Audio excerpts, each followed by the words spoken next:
point. Going to see what he's got. Yeah, this will be a fun way to start this NFA holiday season, as we will, right, boys? Absolutely. This is what it's all about, getting this show started off with fireworks, literally and figuratively. And coming out of the same gym with Earfront, I expect some big things. Yeah, you know, it's a homecoming. We're in Arnold, Missouri, where we started it out. Us three were the originals. I mean, Chris Drennan will be back. We miss him while he's gone, but it's going to be a great night. It's going to be fun. Yeah, I have some sentimental, emotional connections here. This is where I ended my career. You know, Brad and Marlene were very, very helpful in making this event happen for me, and so I every time we come here, I love it. Absolutely. We're going to hopefully start off with fireworks just like we did. His opponent now making his way to the NFA cage, Evan Winters. So Evan Winters, he's coming out of Hahn MMA, also another grinding gym, being coached by Kevin Hahn and Dave Greenlee, so you know he's going to come prepared as well. They're both 0-0, so they're hoping to make their first statement of the night. Yeah, I've been, so wrestling season started. I coach wrestling down at the Fox Seckman program. And one of our new acquisitions as a coach is Kyle Warren. Kyle Warren trains down there at Hahn's. And I talked to him a little bit today at a tournament, and he was explaining kind of how hard they go, how rough they go. My old self kind of was, I kind of shied away from that at this moment. I have about 2 or 3 people that I'll go hard with, one of them being Jordan Dowdy, and him and I know how to take care of each other, right? But I know down there at Hahn, those guys go hard and they don't care. They just bang it out. No, I got most of my broken nose didn't come from the fights; it came from the training. So did not come from jiu-jitsu lately, sir. So this fight is sponsored by the U.S. Marine Corps. We'd like to thank them for their sponsorship and always their support.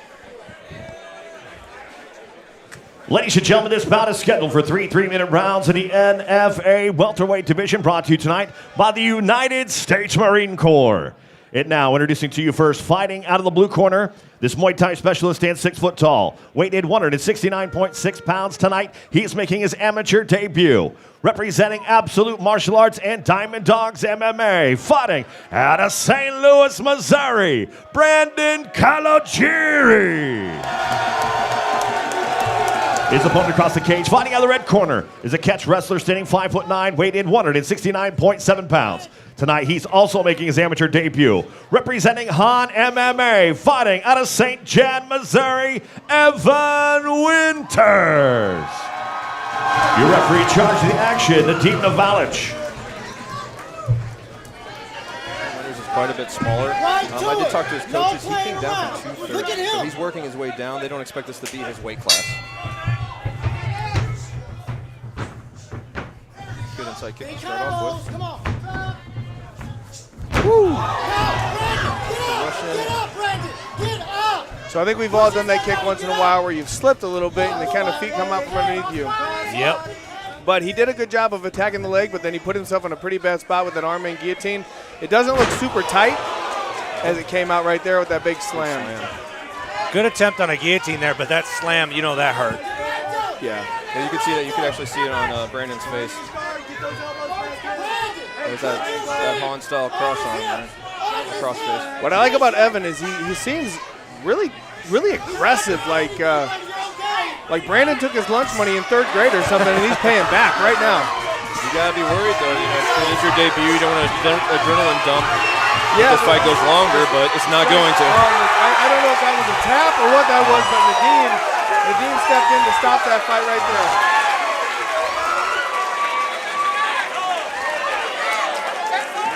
There we go, first fight of the night.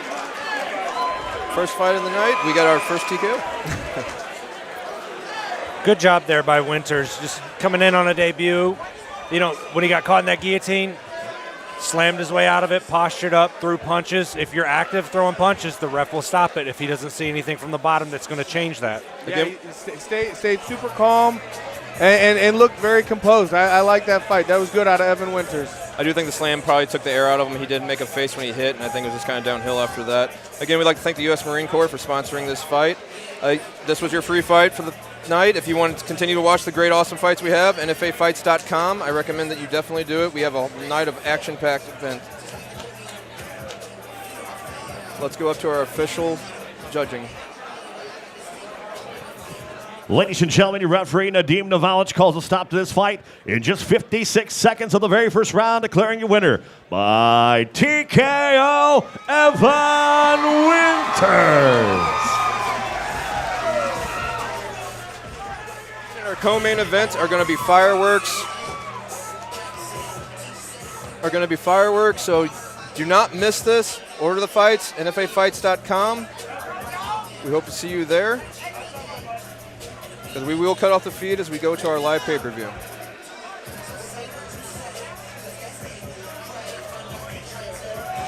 That was a good way to start this That was night. a good one. Yeah.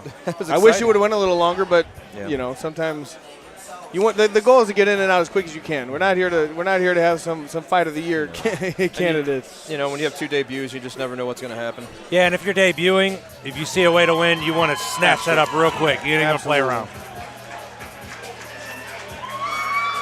Good start to Evan Winters' career.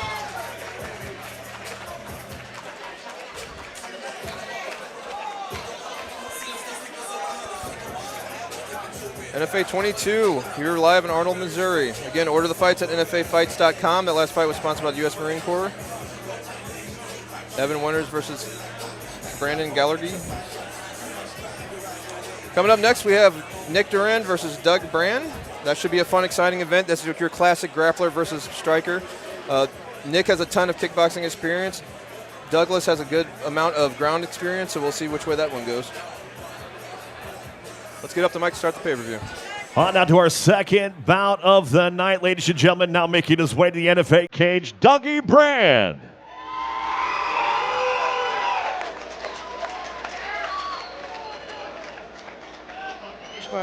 Brady Curtin of IQ Jiu-Jitsu. He's done wrestling. He's done jiu-jitsu tournaments. He's wanting to get his hand raised in MMA. We'll see how this goes as he's up against a tough kickboxer. Yeah, and this is going to be a tough fight for Dougie. I know I've trained with Nick a handful of times, and Nick wrestled when he was younger, right? He was in the same program that I coach for now. I didn't coach him back then, but he was in that program, you know, coming up. So he does have some grappling ability, and if, you know, Nick can stop the takedowns, or he may get on top and start, and try to get on top and start smashing. It was funny interviewing them earlier. They both said the exact same thing, except for the opposite ways of how it's going to go. They were both like, you know what, I think he's a nice guy, I respect him a lot. But Nick said, you know, I'm going to knock him out, and Doug said, I'm going to submit him. So we're going to see a lot of tonight's card. We don't have a lot of like bad blood, and you don't need that in MMA. You get a lot of talent. A lot of these guys respect each other, and I personally like to see that.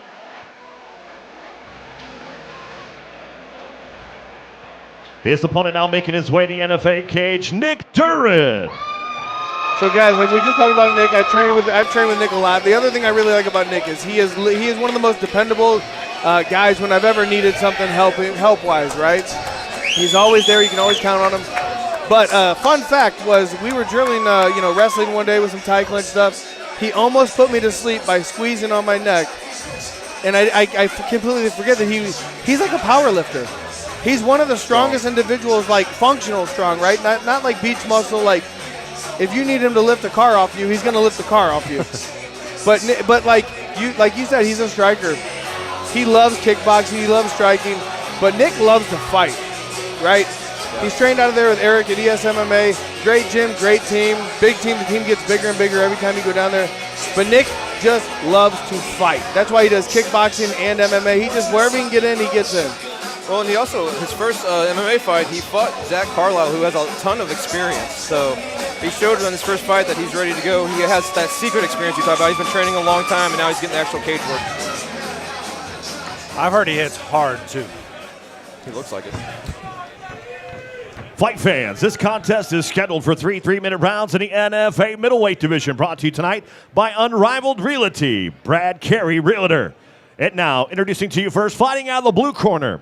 This wrestler and jiu-jitsu specialist stands 5'10", weight in 184.9 pounds. Tonight, he's making his amateur debut. Representing IQ Jiu-Jitsu, fighting out of Fredericktown, Missouri, Dougie Brand. His opponent across the cage, fighting out of the red corner, is a striker standing 6'1", weighing in 185 pounds. He holds a 1-0 amateur record. Representing ES MMA and Fitness, fighting out of High Ridge, Missouri, durable Nick Duran. your referee, Josh Stewart. I'm excited for this one, guys. Yeah, these both. I mean, Douglas looks like he's that country strength, and you got Nick Duran who looks like a powerhouse. Also, this should be fun. This is sponsored by Unrivaled Realty, our very own Brad Perry. Good strike.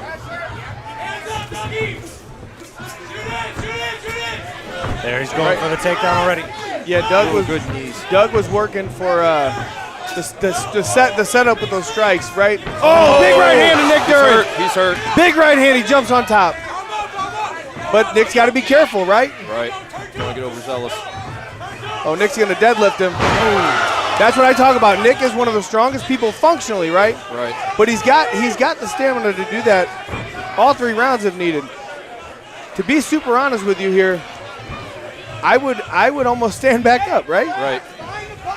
I got to give Brand Josh credit, did though. that. He wasn't quitting. Yeah. He stood back up twice. He did. Yeah. He didn't quit.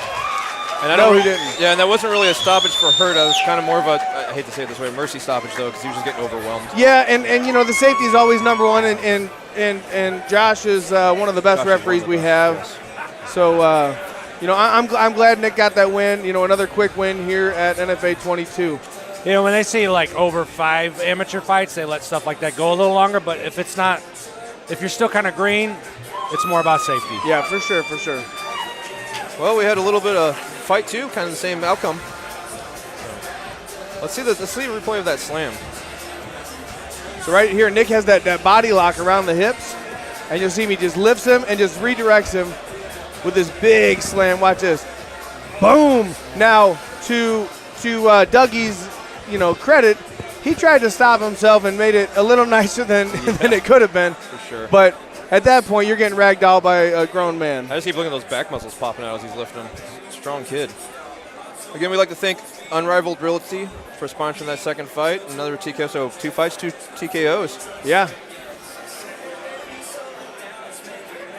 I'm sure Douglas Brand will be back. He ran into a freight truck known as Nick Duran. Again, you know, as these guys advance, they'll be able to do more game planning for their fights and things like that. It's hard when you got young fighters going in there and it's their first time. Yeah, and it started with that big right hand from Nick that dropped him. So, I mean, once you're there, you're playing catch-up. You know what I mean? For sure. Ladies and gentlemen, your referee, Josh Stewart, calls a stop to this fight in just 50 seconds of the very first round, declaring your winner by TKO, durable Nick Duran.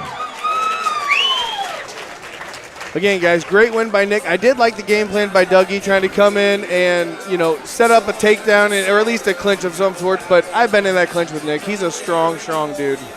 And he moves to 2-0. It looks like he's solid weight class at 185, just fit for the division there. I'll be interested to see what he does next.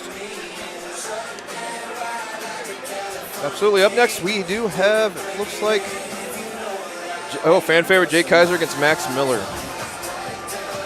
So, fun fact about this, Max Miller, I've had a hard time setting him up a fight. He's got a lot of hype behind him because of his grappling, and, well, you guys know Jake. He just said, give me whoever. Absolutely. I was going to say, Jake Kaiser's that guy. So there's a lot of people that say, I'll fight anyone, anywhere, anytime type stuff. And he doesn't say it like trying to be like Billy Badass, right? He says it because he does train all the time. He's that guy you can count on when you need a fill-in. Or if you sign him up for a fight, 12 weeks in advance, you know he's going to make it. He's going to make that walk, right? So that's the thing with Jake Kaiser. He's not trying to be like the toughest guy on the block. He just knows where he's durable. He's always down for the call. Well, he'll even tell you, I might get knocked out, but you're going to know I was in there with you. And that's always, that's a tough kid. He has fun. He loves fighting. He'll show up. I mean, who calls Clark out in a kickboxing? Well, just so we're clear, I would fight Clark any day that ends in Y. I'm glad he's not here. Clark Stith is a monster. He is a beast. So. But no, and you said something earlier. All these guys are very respectful, right? Right. Back in the day when Jordan and I were kind of making these walks, I was never upset with anyone. I never had a problem. It was a sport, right? There was never an ego issue. But these guys now, they understand it's becoming it's like the mainstream sport right now. Obviously the UFC's taken off and all that stuff. These guys are athletes at this point, right? It's not that you have a problem with them. And I like seeing that. I agree. I don't like when there's beef. It legitimizes the sport. Yeah, for sure. Ladies and gentlemen, for all those in attendance here and all those watching on pay-per-view that might be in the area, as soon as the fights wrap up tonight, the official after party is at Primetime Sports Pub. Make sure you guys head out to Primetime Sports Pub for the official after party meet and greet with all the fighters and staff of the Nemesis Fighting Alliance. We'll see you there. Ladies and gentlemen, now to our third bout of the evening. Now making his way to the NFA cage, Maximilian Miller. As I said, Max, I've heard a lot of things about him. Good ground, good wrestling. He's excited to make his debut finally. He was supposed to be on the last card. Had trouble finding him a fight, and then when we did find it, it fell through, as we know it happens a lot. But he's got tough competition. He's got a lot of experience in front of him with Jake Kaiser. So we'll see how he comes out. He's looking amped up. Looks like he's in great shape. Yeah, and fun thing to notice is Jake Kaiser's brother, I think, is on the card in a couple fights a little bit later, correct? No, they're not related. Oh, I thought they were. I swear to God, I thought they were related. No, everybody says that, but they don't even look anything alike. Well, me and Jordan are brothers, and we don't look alike. Nope. Well, that's fair. How does the debut guy have a hard time getting a matchup? Apparently, there's a lot of hype behind his. I don't know. A few times I had people look into it, and they came back and said no. So there must be video out there of him. Well, I will make it very public known right now that the fighters today do not have the grit or the I don't know the drive like when Jordan and I were amateurs and then we're pros and now we're just older guys. I never said no to a fight, right? And then these guys now are like, oh, I have a hangnail, I have to back out. Like, take the fight, build your career. If you can't beat them, then you shouldn't be doing this. That's true. His opponent now making his way to the NFA cage, Jake Kaiser. Again, Jake Kaiser, what more can we say about him? The fans love him. He's always entertaining. Coming out of Ray Norris's gym, those guys are always game, always technical, and always ready to fight. Yeah, Wise Warriors, they're one of the mainstay gyms on our cards. He's just super tough as well. Actually, some of the bad luck he's had is just a couple of small moment mistakes, really. So he's been in some really tough fights. He's fought some guys that are really legit and even have moved on to the pros.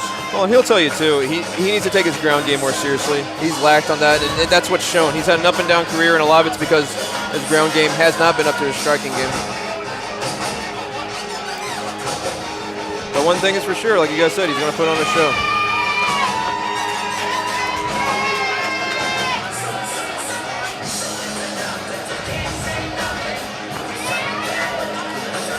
Definitely the town favorite as he comes in.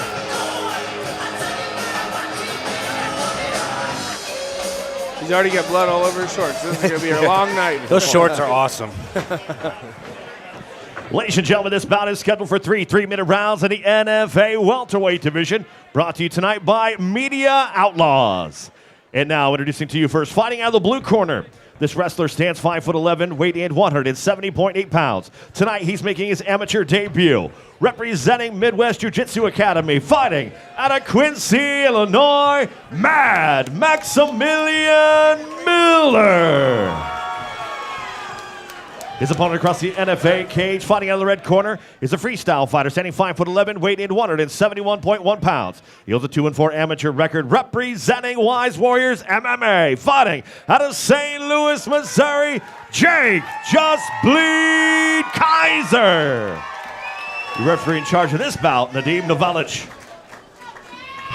Well, his name is Just Bleed. I guess that's why the shorts are that way.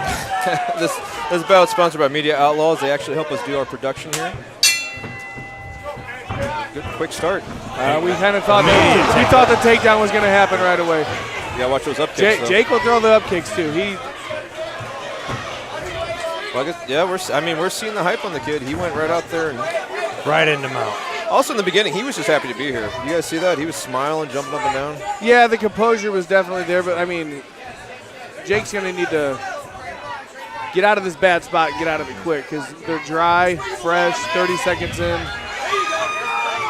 Oh, Jake gets a nice sweep over, nice reversal. Let's see what he can do with it now. Head on the cage, too.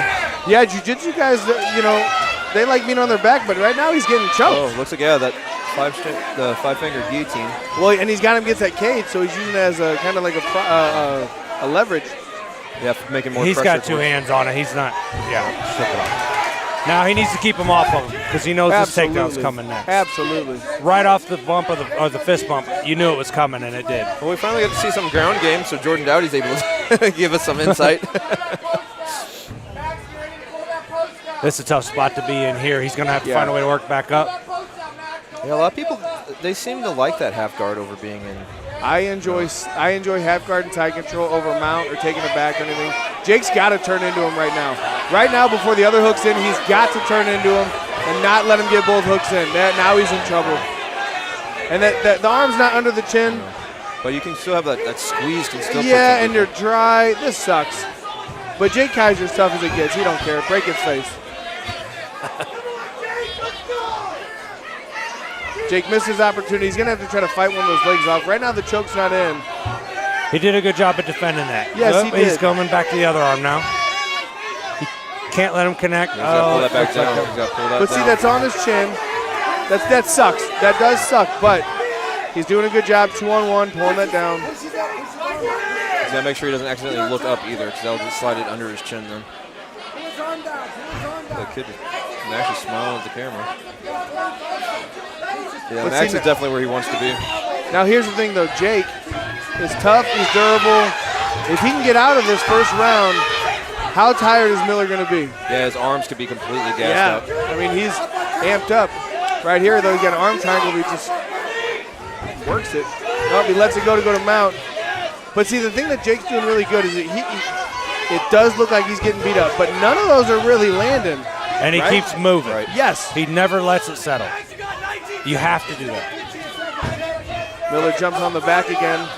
Try to look for that arm's under. That arm is under now. Yeah, he has to hang on for 10 seconds. That's a long time, though. He might go out. There it is. There it was. 4 seconds left. Man, and Jake's gonna be pissed at himself for tapping then. I don't know what Miller's doing there, but he needs to stick to jiu-jitsu, not dancing. I will say, for a debut guy, he was very composed. He did good. He did good. He looked at home for sure. Yeah, he looked for a wrist right over there, got to the back a couple times, defended himself over there when he got kind of inverted and was on bottom himself. Again, we'd like to thank Media Outlaws for sponsoring that fight. Jake was exposed on the ground. He needs to go back to the gym, and I think that needs to be his focus for a bit.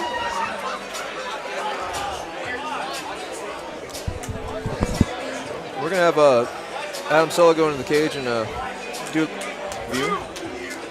So, Jordan, what did you like about Max's game? I mean, Really, he got to it real quick. So whenever you're first debuting, and we've seen some people be a little bit more composed in their debuts, it's different for wrestlers because they're so used to go, getting right on it. I mean, and right off the jump, he didn't leave him with much space to even strike. He was on him immediately, immediate takedown, immediate pressure. And Jake did a good job continually moving, and that kept him in it.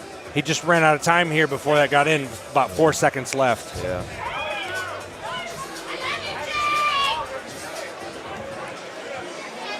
So Max starts off his career undefeated.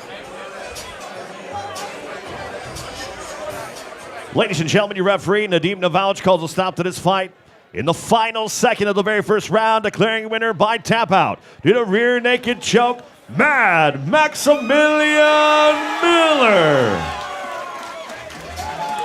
Good job by Max Miller. Hopefully now that, he's got one under his belt, there'll be some footage, some people will take a fight with him. I don't know, though. That footage was pretty. I mean, it's just the amateurs, guys. Just Dude, if you're watching this, scanning it, seeing if you're going to take the fight, take the fight. Yeah. I'm calling you out on it. It's not like it used to be, as Adam has been pointing out. I'm here with Max Miller. Max, what a debut out of you. How do you feel after a big win like that? I feel amazing. I'm so happy that I'm finally able to fight after 3-4 bookings, 3-4 weight cuts. I'm finally making my MMA debut, and I'm so happy I can do that. And Max, you look very composed in here for a guy who's 0-0. The jitters didn't look like they were there. Was getting Jake to the ground the game plan? Yeah, I knew that he wasn't going to be able to handle my blitz. I knew that the double leg, I knew the takedown was there. I'd like to thank my coach. Oh, I got a replay? We got a replay up here with Max. Let's check it out right here. Talk us through it. Yeah, I sucked my hooks in. I knew I had it locked. I was squeezing with all my might. Slippery. It's real slippery with these gloves on. I did not know that, but. Yeah, we were talking, being the first round, if you guys are dry or not, getting toward the end of the round, a little slippery. But you came out with the win. What would you like to do next? Fight right away or what? I'll fight whoever. I don't care.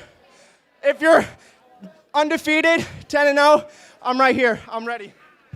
Everybody, Max Miller's ready right away. Let's hear it for him. I'm not sure his coaches might care. Maybe not. Maybe you know? not. Yeah. They might just want to keep him busy because even if he does run into somebody that's really tough and kind of sits him down a little bit, that's not a bad thing either. No, not at the amateur No, level. he took no damage today, so he should be ready pretty quick. Yeah, he said he's ready to go again. He said he'll fight anybody. I might come out of retirement. Step up to heavyweight, big boy. I was going to say, I think the weight class might be a little off. No. We'll just do it. It'll be fun. Put some change in his pocket. It'll be fun. So guys, that's 3 finishes, 3 fights. What a heck of a start now. Next fight, we got Jacob Burns and Nate. I don't know how you say his last name, Zhang. Young. I think it's Jang. Zhang, that's close. Yeah, again, guys that I don't know very much about. But what I like about these guys is you don't know what to expect, so you're not leaning one way or the other, right? If you're watching the UFC and you think John Jones is fighting whoever, you're automatically like, okay, John Jones is going to win. You're biased leaning towards it. We're going into this. I'm going into this blind. I don't know anything about either of these two guys, so I don't know what to expect. Well, Jacob Burns he's a standout kickboxer. He's had a lot of kickboxing matches. He's been wanting to make his MMA debut. He's going to today, but Nate Young, his last fight was a barn burner. I mean, Isaac Hamilton and him went to war. Yeah, that was one of those debut fights that you're like, whoa, you're going to learn a lot from it. That was a back and forth dog fight. It was like something from like early 2000s dog fight. Right. See, that's the stuff that I like, and it shows the evolution of like these athletes now, right? So you're not just a grappler or a striker. I know we had the Nick Duran fight, which yes and no, you're a grappler or a striker. You lean towards one or the other pretty much, right? You got guys like Evan Elder, who's in the UFC now, who he can do everything.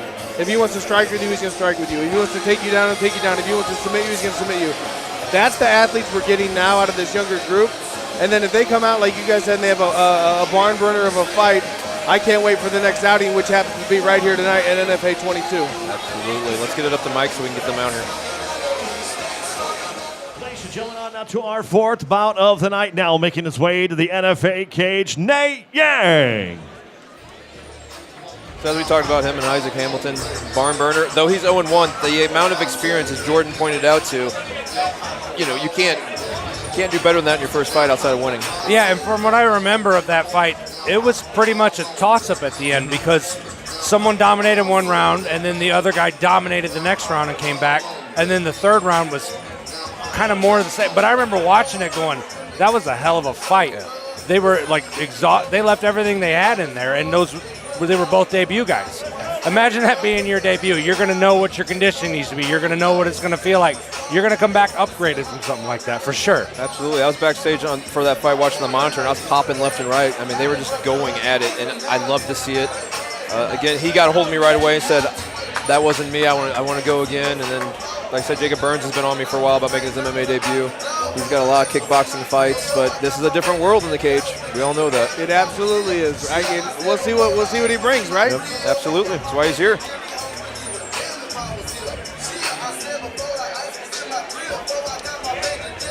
And honestly, too, Nate walking around yesterday, though he's 0-1, the confidence he was showing didn't look like an 0-1 fighter. Looked like an undefeated fighter. He looks different to me already, just in body language. Well, composure says a lot about how you prepared for the fight. His opponent now making his way to the NFA cage, Jacob Burns. Like you said, Jacob Burns, he has at least 4 kickboxing. He might have more, but that's what he's been mainly dipping in. He talked his coach into saying he's been wanting to do MMA. He finally talked his coach into it. They reached out, and here we are. Not much more to say about that. Well, let's let him make that walk and hear that crowd go kind of crazy for him. Oh, well, his gym's pretty good. I can see who's in his corner. So, yeah, it probably didn't take much convincing if they knew he was ready for it. So, Yeah, he's got. What, he got the House of Hiley or Hiley House. Blue Collier. I know it's a long name. I can't remember. Looks like he's gonna have the Hiley brothers cornering him. Jacob and Kenny Hiley. A lot of good experience there. He's in good hands. This should be a really good fight. Let's see if we can get out of the first round, boys. Right, yeah. I mean, we all love finishes, but let's see how this goes.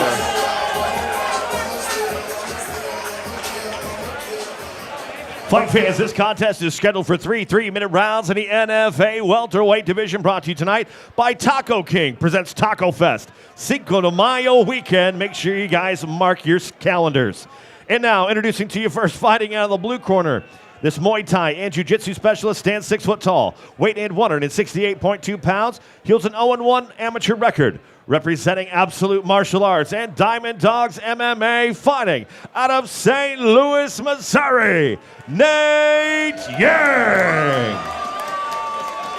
His opponent across the cage, fighting out of the red corner, is a mixed martial artist standing 5'10", weighed in 168.9 pounds. Tonight, he's making his amateur debut, representing Blue Collier Mafia and fighting out of Cuba, Missouri, Jacob Hard Knocks Burns. Your referee, Josh Stewart. Taco King Taco Fest. You guys are missing out because he puts on one heck of a. Who doesn't event. like tacos? Right. Even communists like tacos. Here we go, boys. Ooh, big hit. Overhand right Big at the start. shots coming right out of the gate. Nate goes for that takedown. At least tying up to slow the punches real quick. Ooh, good knee. That was a great knee. Getting some cage work in there. Yeah, Burns doing a good job of trying to defend that takedown that's coming in. This is what we'll see. So we know Yang, he has a gas tank because, again, he wanted a 3-round war, which was a lot of cage work. We'll see how Burns handles that. I like that knee with the right hand afterwards. Oh! He stuttered him. He blocked it, but he still went through with some power on that. Oh, that still hurts. Yeah. They are throwing. These guys are out here to prove a point. Drop down. Good level change right there, but Yang did a good job of stopping it, defending it. That's that level of these amateurs now. Now the tables are turned. Burns giving the pressure to the Yang on cage. He's got good wrist control. You never used to see this much wall work from guys that were debuting. No, Or in that vicinity. because it's not fun. Cage work is the most brutal, grueling part of this, in my opinion. And you always wonder why your back's chewed up. Right. I still have scars on my shoulders from it. This is great, though, because instead of it being like super fast and over, these guys can build some cage time. Yeah. Going for that head kick again, but maybe too much to the wall. You got to set it up for the next one. Yeah, about halfway through this first round, these guys they're showing. Oh, that now was on the slick. ground. Okay. Slick little back tip. Trying to get that hook in. Young was doing a good job blocking. came in. Got both in. This is not a good spot for Nate. He's doing a good job of. He's almost out there. He's on top. Oh! Look at this. Wow. There you go. Nice effort there by Yang. Yeah. Again, the amount of experience Yang's going to get out both of the fights now, because this is another one that's going back and forth for him. Yeah, and you hear the corner saying, settle down, settle down, settle down. This is a good spot for Nate Yang to slow the pace a little bit, right? Not that he needs to, just to slow the pace and, okay, here's what I'm going to do. It looks like Burns might be looking for a Kimura. I'm not sure. He's pulling that arm out, but he could just be doing that stop Yeah, limit punch. he's not getting anything at this moment. Right now, this is a very, I would say, a stalling position. Lockdown. Yeah. Well, Burns is holding him down, and Yang's just burying his face, not really going for much, trying to get a pass here, but he's doing what his corner said. He's slowing down. There's that Kimura you're talking about. I think it's more of a threat than anything. I don't know if he's going to be able to pull it off. He might be using it for a sweep as well. A lot of guys will do that. Go. Good stand-up, boys.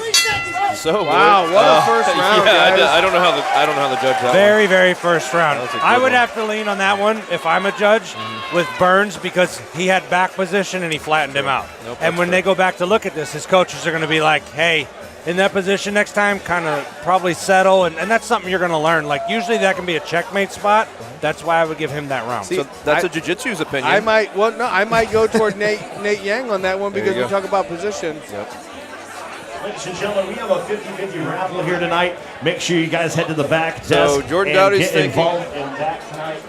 It's for the Arnold Police Explorers. These are high schoolers who are exploring an opportunity and a career in law enforcement. And the Lord knows that we need good law enforcement in our world now. So make sure you guys get involved in that 50-50 raffle and go home with half the pot. So what we were saying was, I think Nate won that first round in the sense of, we talk about positions. He had his back flattened out, zero danger. Nate got on top in a dominant position, did zero danger damage as well, but was there for longer. So it's going to go either way that you want. Whoever wins that first round, I'm not mad at it. Yeah, we're probably both wrong. Goes to, yeah. Whoa. Goes back to, like I said, I don't know how to score. Yang immediately closed the gap there. You have to assume that was cornering, because the way he came flying out of there, that's probably a game plan from the corner. Ooh, good body kick. This boy's swinging. They're all over. Josh Stewart got to get out of the way a little bit. He said he's still behind me. Oh, and Nate laughed. Nate smiled a little bit. So right here, I think Burns would benefit by changing levels a little bit and putting his forehead under the chin of Nate, and then really being able to jack his right arm, Nate's left arm up. Yeah, we talk about that all the time. It's such a painful, uncomfortable spot to have that forehead on that nerve of the jaw. Well, you're getting technical with nerves and anatomy. I'm just saying, make it uncomfortable and make it suck. Well, you know. I'm very keep it simple. Right now, does he have his hands locked? Yeah, his hands are locked. Looks like they're locked. He's going to look to really drop his hips and get a big lift here. Yeah, that's how my coach explained it to me, so that's how I put it out there. Again, thank you, Taco King presents Taco Fest for sponsoring this fourth fight. Who doesn't like tacos, right? like And who doesn't like the best tacos in St. Louis? And both these men after this fight are going to need some tacos because they are burning a lot of energy. I would go for some tacos. We know. The good takedown by Yang. Finally got there, but he gets right back up. Does Burns. See, on something like that, do you score the takedown? Because it wasn't like a super dominant takedown, and he got right back up. It was like, you know what I'm saying? It's a weird. It depends on what you like as a judge. Well, yeah, we've talked about it. Sometimes it depends on the judge's background, too. Yeah. It's something because you dictated where the fight went. He had to react, but See, yeah, I what agree. effect? But then Jacob Burns stood right up and dictated it standing back up. Yep. Right. I lean towards the takedown count. Oh, nice little jab. Fastball a bit outside. Nice uppercut there by Nate. Nate Yang in the blue, Jacob Burns in the red tape. Nate Yang in the camouflage and Jacob Burns in the red shorts. Man, between Yang's first fight and this one, he's getting so much good experience. Yeah, I agree with you 100%. I don't want that kind of career. I want to get in and out. He may not realize it yet, but it's going to really pay It's off. the Justin Gaethje approach. He needs to not give up the hooks here, though. Oh, No, that choke is in. That's under the chin. Needs to pull that That's arm tough. down. Wow, Oh, tough fight right there. Good fight out of Jacob Burns. Nate Yang gave it all he had. That was a good fight. That was fun. And now he beats up the mat because he didn't get enough out. Good fight by both men. Great, entertaining fight. We made it out of the first round, so that's good. But it was a good first round. It wasn't boring. It was a really good second round. I liked it, man. I dug it. Good fight. That was MMA at its core. We saw a little bit of everything. Cage work, ground work, striking. Yeah, well put together by both men. Really good match. And as we said, if he was asking his coaches, if Burns was asking his coaches for his MMA fight, they were going to put him in if he was ready. He was ready in every position there. If he was down, he got up. Out of the first four, I think it's fight of the night. It was really good. I mean, he switched position a couple times because Yang came out trying to close the distance because you don't want to let a striker in his striking range. And Burns even hit a really tough head kick in that first round and just shook it off. Very impressive debut by him. Yeah, it caused him the stutter step and everything, but he recovered very well. Yeah, what I would like to see, though, out of Burns is working on his ground game, right? Doing more off your back, not just holding Yang. All he did was hold him to neutralize him. Let's start seeing some offense, right? Start building that end of your game, Absolutely, yeah. I always like punching off the back. I wasn't down there often, but I was going to fight about it. So That's fair. I like smacking the ears. Pop those eardrums. All right, we're going to get our official decision. Ladies and gentlemen, your referee, Josh Stewart, calls a stop to this fight. 2 minutes, 40 seconds into the second round, declaring your winner by tap out in a rear naked choke, Jacob Hard Knocks Burns. Jacob Burns is super excited about this. And you know, neither guy really took a whole lot of damage, right? No. Out of all that chaos we just saw, not a whole lot of damage occurred, which is fine. That's not necessarily, you know, a dictation of the fight if it was like somebody got their ass beat more than the other. But that was a good, fair fight. Matchmaking done, great job. Good experience for both guys. Shots were landed, they could take shots. And we saw the durability, and both these guys should fight in a month if they wanted to. Yeah, they both show they had chins. They both ate some hard shots to your credit. Well, Lance, everybody has a chin, sir. Right? I should say durable chin. How's Yes. that? No, Durable that was cool. And Jordan hit it. You know. So he once said at again, the ladies and beginning. gentlemen, make sure you guys get Great involved training in that partners. 50-50 raffle supporting the Arnold Police Explorers. It's for high schoolers that are seeking out a career in law enforcement. Make sure you guys stop out at the back Next, we got desk another to get Kaiser those on deck, tickets. right? I No. don't know what they're- I don't think, do we? Yeah, Kaiser and James. We sure do. Yeah, again, not related. So we have Bryce Kaiser, our ex-champion, taking on Tyler Janes. Tyler Janes, mop is very high, so he's out of Wolves Den. Mop's very high on this kid. He was excited when I threw Bryce's name out there because, as we know, Bryce is an ex-champion. Bryce is well-rounded, ton of kickboxing experience. Also showed that he can hang on the ground. Weird part, both men are coming off of a W with an armbar. Yeah, so both these guys got armbar wins in their last fight. So right out the gate, I think this will be a ground fight, which is cool. I love jiu-jitsu. I love the ground game. I think it's cool. But the thing that's going to be tough to see is Tyler Janes, 2-0. Bryce Kaiser, 4-4, right? So the experience factor is there. But with Janes coming out of Wolves Den, correct? Correct. That's a tough room. I've been up there a handful of times. That's a tough room. These gyms kind of float with who's the best, who's not the best in the area. I'm kind of leaning towards Wolves right now at the top of the heap, just because the tough room that I see every day on social media, stuff like that. Obviously, Sean Woodson comes out of there. Jordan Dowdy comes out of there a lot of times. It's a tough room no matter what weight you're at. I will say, though, Bryce Kaiser's coming out of PAC, which they've been putting out some killers with Jazan Gist and Chad Hinton, which we'll see later. They have some good young talent in their gym as well. But you are right, as far as big names go, Wolves Den has it for right now. Yeah, and I want to see what these light guys have. 125 pounds, Jordan. They're the little guys. We're the big boys. All right, ladies and gentlemen, on now to our fifth bout of the night. We move to the flyweight division now, making his way to the NFA cage, Bryce Kaiser. Again, he's an ex-champion of ours. Just did lose his belt, so he's won the rebound. He did take a fight outside this organization, beating Forrest Caro with an arm bar. Now, Jordan, if you remember the last fight, he spent a lot of time on his back. He looked good off his back, though. He was throwing up submissions, strikes, but he did tell me he's thinking about maybe standing up this time. He doesn't want to leave it in the judges' hands. yeah, that last match he's long and lanky, so these guys usually like triangles, armbar setups. Looking back on it, if I was his coach, I would have told him, after I saw that, at least in the first round, kind of get up and move. And the guy he fought was really athletic and really talented as well. Maybe he can get that back if he wins this one, but Bryce is tough. I remember when you first booked him on the show and people didn't know who he was. He came out and won that belt, and then he defended it. The kid is very solid. I'm interested to see what he brings here, what he took from the last fight. I mean, because he's a gamer. Absolutely. Now, I will say the champion has made his pro debut, so the belt is vacant right now. So maybe Bryce looks at getting this win and trying to get his belt back. Oh yeah, that's obviously always the goal, is to be the best. When you're the best, you have the title. That's usually what it says. No, I'm just saying, that's always the goal until you're, kind of older and you're like, okay, I'm just here to see what I can do in my career. for these young cats, man, they want to get that gold. They want to get that strap. Now, I will say Bryce Kaiser does have a lot. He is a Muay Thai champion and does have a lot of kickboxing experience to go along with his 4-4 MMA record. His opponent now making his way to the NFA cage, Tyler Janes.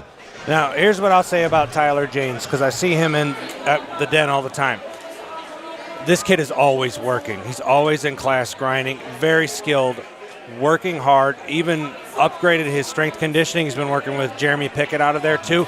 When I go in there and I'm going to do any coaching or anything, he's always there before I get there. I get there early on those days, and he's doing strength conditioning before he goes into the other classes.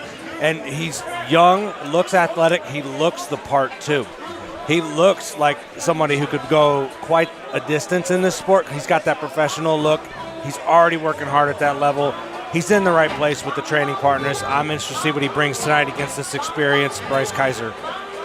Well, Wolfsden reached out and said, hey, we got Tyler Janes at a 125.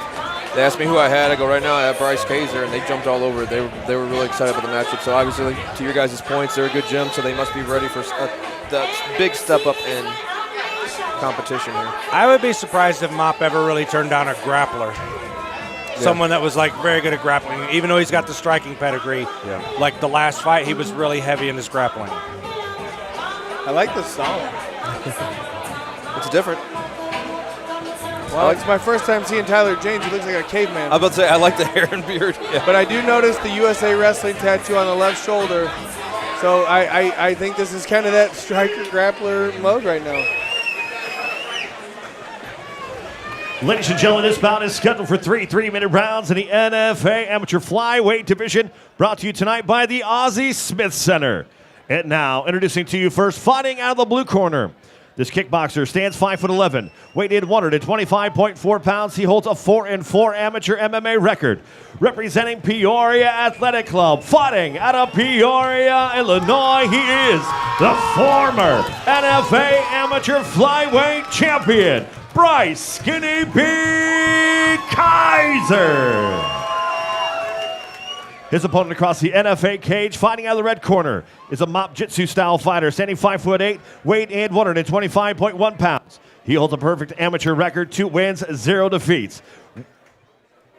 Representing Wolfsden, fighting out of St. Louis, Missouri, Tyler Janes. Your referee, the team Novalich. Kaiser in the blue. James in the red. Thank you. I help you. One thing I will say, the help Kaiser striking, he is 5'11" at 125. That's tall. He is very tall. I mean, at 125, they have good body knees right there. That's what we thought would happen. And here comes clasp. the takedown. They immediately want to get to that wrist ride. Yeah, and like we talked about, these lighter guys at 125, they can go and go and go. Got and a then motor. Jordan, you had mentioned that you see James always in the gym, always working. That's gonna amplify when you're in those later rounds. He's still got that wrist ride, and he's holding him out. He's got those legs tied up pretty well, too. Oh, he lost the wrist ride, but yep, he's down there, almost in what you call the Habib mount, which is right above the knees. Which was clearly not very effective. Nice smothering him. Yeah, and I think this is more of a I'm just dominating you right now, making Kaiser work, trying to drain that tank a little bit. Yeah, and if he gives up his back in the process, all the better. But what he's got to watch is if he tries to wall walk with them long limbs here. Yeah, it looks like now he's in half guard now. Looks like he's maybe trying to set up a head and arm triangle. Or no. Doing a lot of mother's milking here. I think that's what that's called. Couple good shots there, sits him right back down.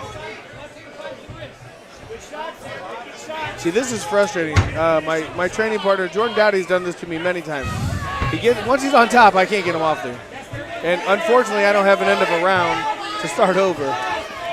But this is very nice guillotine right here. If he could sit back on it. But this sucks. This is like you feel very helpless at times. Yeah, it's very methodical. Tyler James taking his time on the ground. Yeah, we're in that last minute. If Skinny P can stay out of this guillotine a little bit, he might be all right. He's got to get that hand a little tighter. This is one thing, though, where the experience should help. Kaiser, instead of panicking, he's staying very calm, but he's Absolutely. definitely in a bad position. For sure. And now the strikes are coming. Nice shots. I couldn't tell this angle if they were pretty clean or not, but One for sure was his head rocks back. He's blocked most of them, though. It's very well timed, because if he would have gone to those strikes immediately, there's probably too much energy in him, and he would be giving up that position, but he cooked him a bit, so to speak, and so now there's a little bit more fatigue. Making him carry your weight is the most fun thing in the world whenever you're the guy doing it. back to that cross dress right. Oh, he let it go. We're down to the final 10 here. I think Skinny P's going to get out of this first round. He's going to have to try to neutralize that takedown because clearly that's the game plan. He's losing his shorts, too. He's doing what he needs to do, though. In this flyweight He's matchup, surviving to once get to your again. corner so you can readjust. Well, and early on in that first round, there was a couple knees exchanged, and even though they both landed him, it looked like he got the worst of the exchange in James. There was one that was right at the middle, made me kind of shudder. The corners are awfully Yeah, I close was, to each other I was right thinking now. that. I was like, yeah, looks like Kaiser's corner is kind of out of their area. Well, I believe that I think that Kaiser's supposed to be over one. Yeah. And I actually think that James is supposed to be over one as Right well. in front of us, yeah. I agree. I would imagine the game plan coming out of Kaiser's corner, just try and keep a distance, hit him with something heavy on the way in if he's coming in.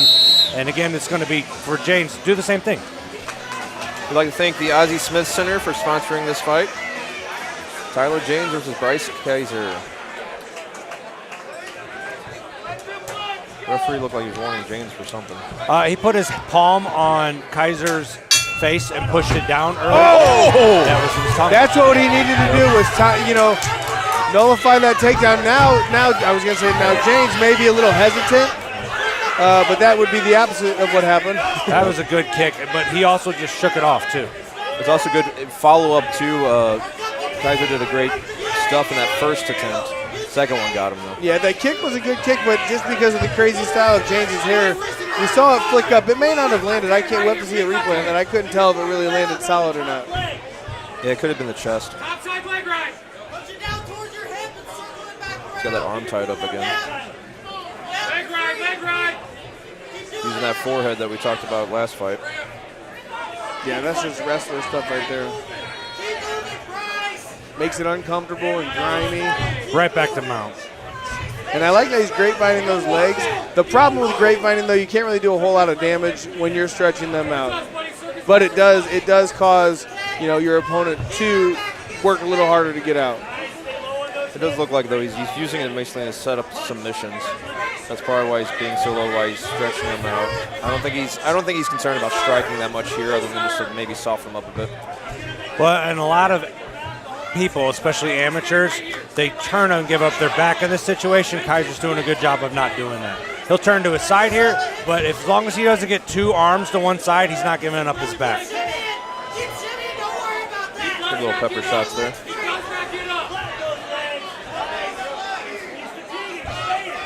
They're yelling at now from James to make sure that Kaiser does not get up. So obviously they're respecting his striking. Well, yeah, he just took a kick to the face, I think. But also, clearly, James, this is where he's strongest, right? Yeah, obviously. Passes right to mount like it's nothing.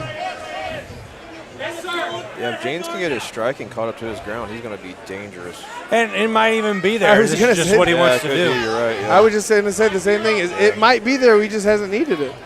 Or why test it against a Muay Thai champion too, when you know you can take it to the ground. Kaiser's losing his pants. Yeah, it's twice now. I guess we lost a rubber band. The ref be grabbing it. Well, Nadim will use that for his own hair. Although I believe he cut it.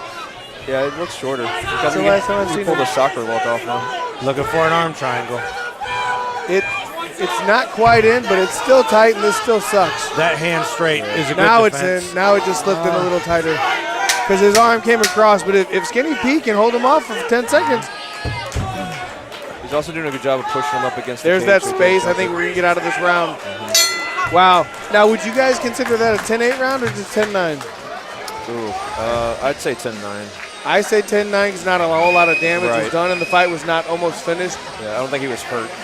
I feel like if you get hurt, it would be more of a 10-8. Yeah. I would lean 10-9 as two, but I'm curious if that first kick landed because that, with full speed, it looked like it could have been really bad. It did. It looked really good, but again, that hair, when he flicks his head back, it looks like everything got rattled. I almost feel like it didn't land, 'cause otherwise I don't know how he ate that. Because that was brutal. One thing Kaiser did, though, when he was getting put in that head and arm triangle, he scooted closer to the cage so that way James couldn't jump off to the side.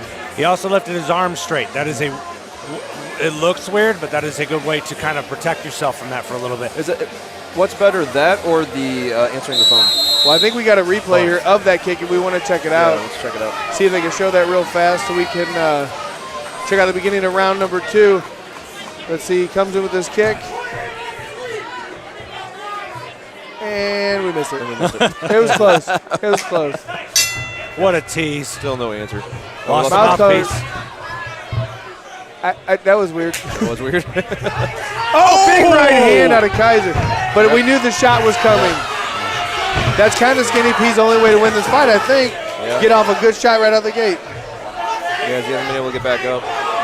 He might have to take some risks here to get up. He did say his last fight, he thought he was losing, and that's why he took a risk and then getting caught. And I don't think that's a bad mentality in going in any fight, because you never know. But this one, I definitely think he's going to have to take some risks and get up. Yep, but first thing he's got to do is at least get back to guard. If he can't get up or sweep, he needs to try and work back to guard. Easier said than done. If you're going against, so the body types here, if you're going against somebody long and lanky, it's hard to get past their knee. But for the other guy, if you're long and lanky on bottom, it's hard to get the position back. Yeah, James does not look like he's empty on that tank at all. No.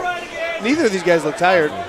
I mean, Kaiser's working. There's nothing he can work to.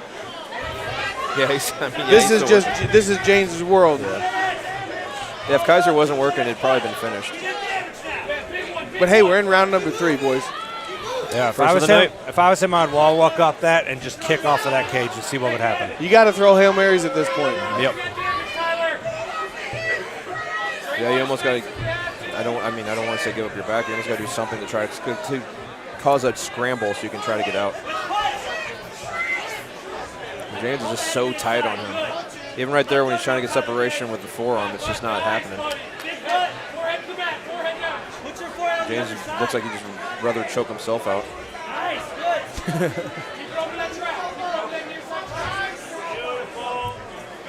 These little pepper strikes again, just staying active. I'll be really curious if we hit about 30 seconds left. We'll hear if he opens up to really try and land some damage and get a finish.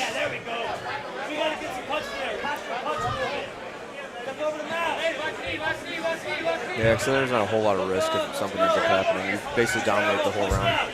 And you got the 2 rounds in your pocket. I don't see any judge scoring it otherwise. That would be crazy. Excuse me. That would be absolute crazy. But we do see crazy.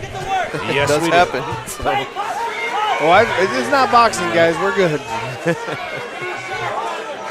All right. About 22 seconds left, 23, 22. I'm with you, Let's Jordan. see if he opens up. I'd like to see Tyler open up and try to finish the fight, right? Because that's kind of always been the MO of these wrestlers. Is they're.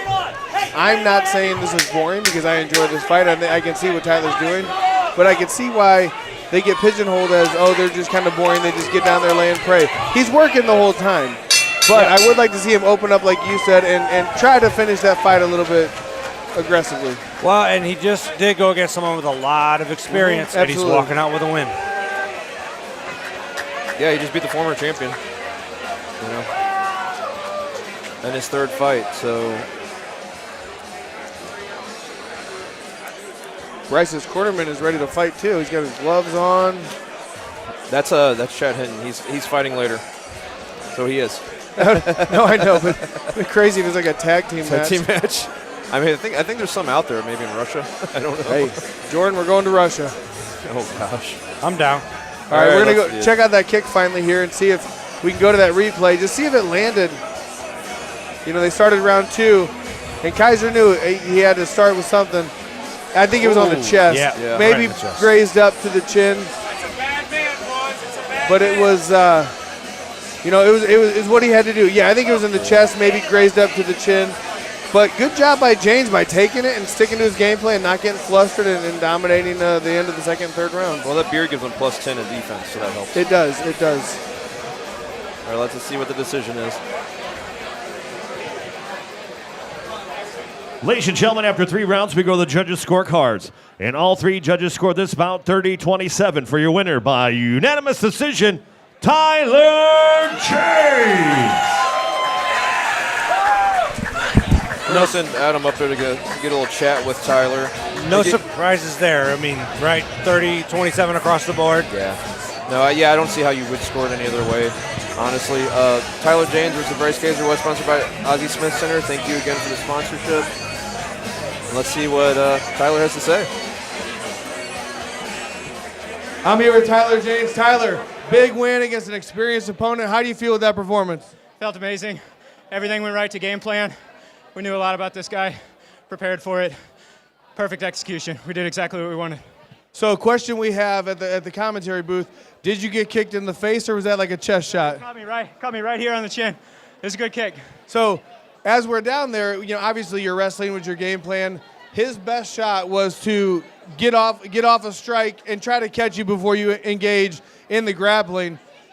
But we were impressed with you going back to the game plan and not really being deterred by it. Was that what you and Mop kind of have planned?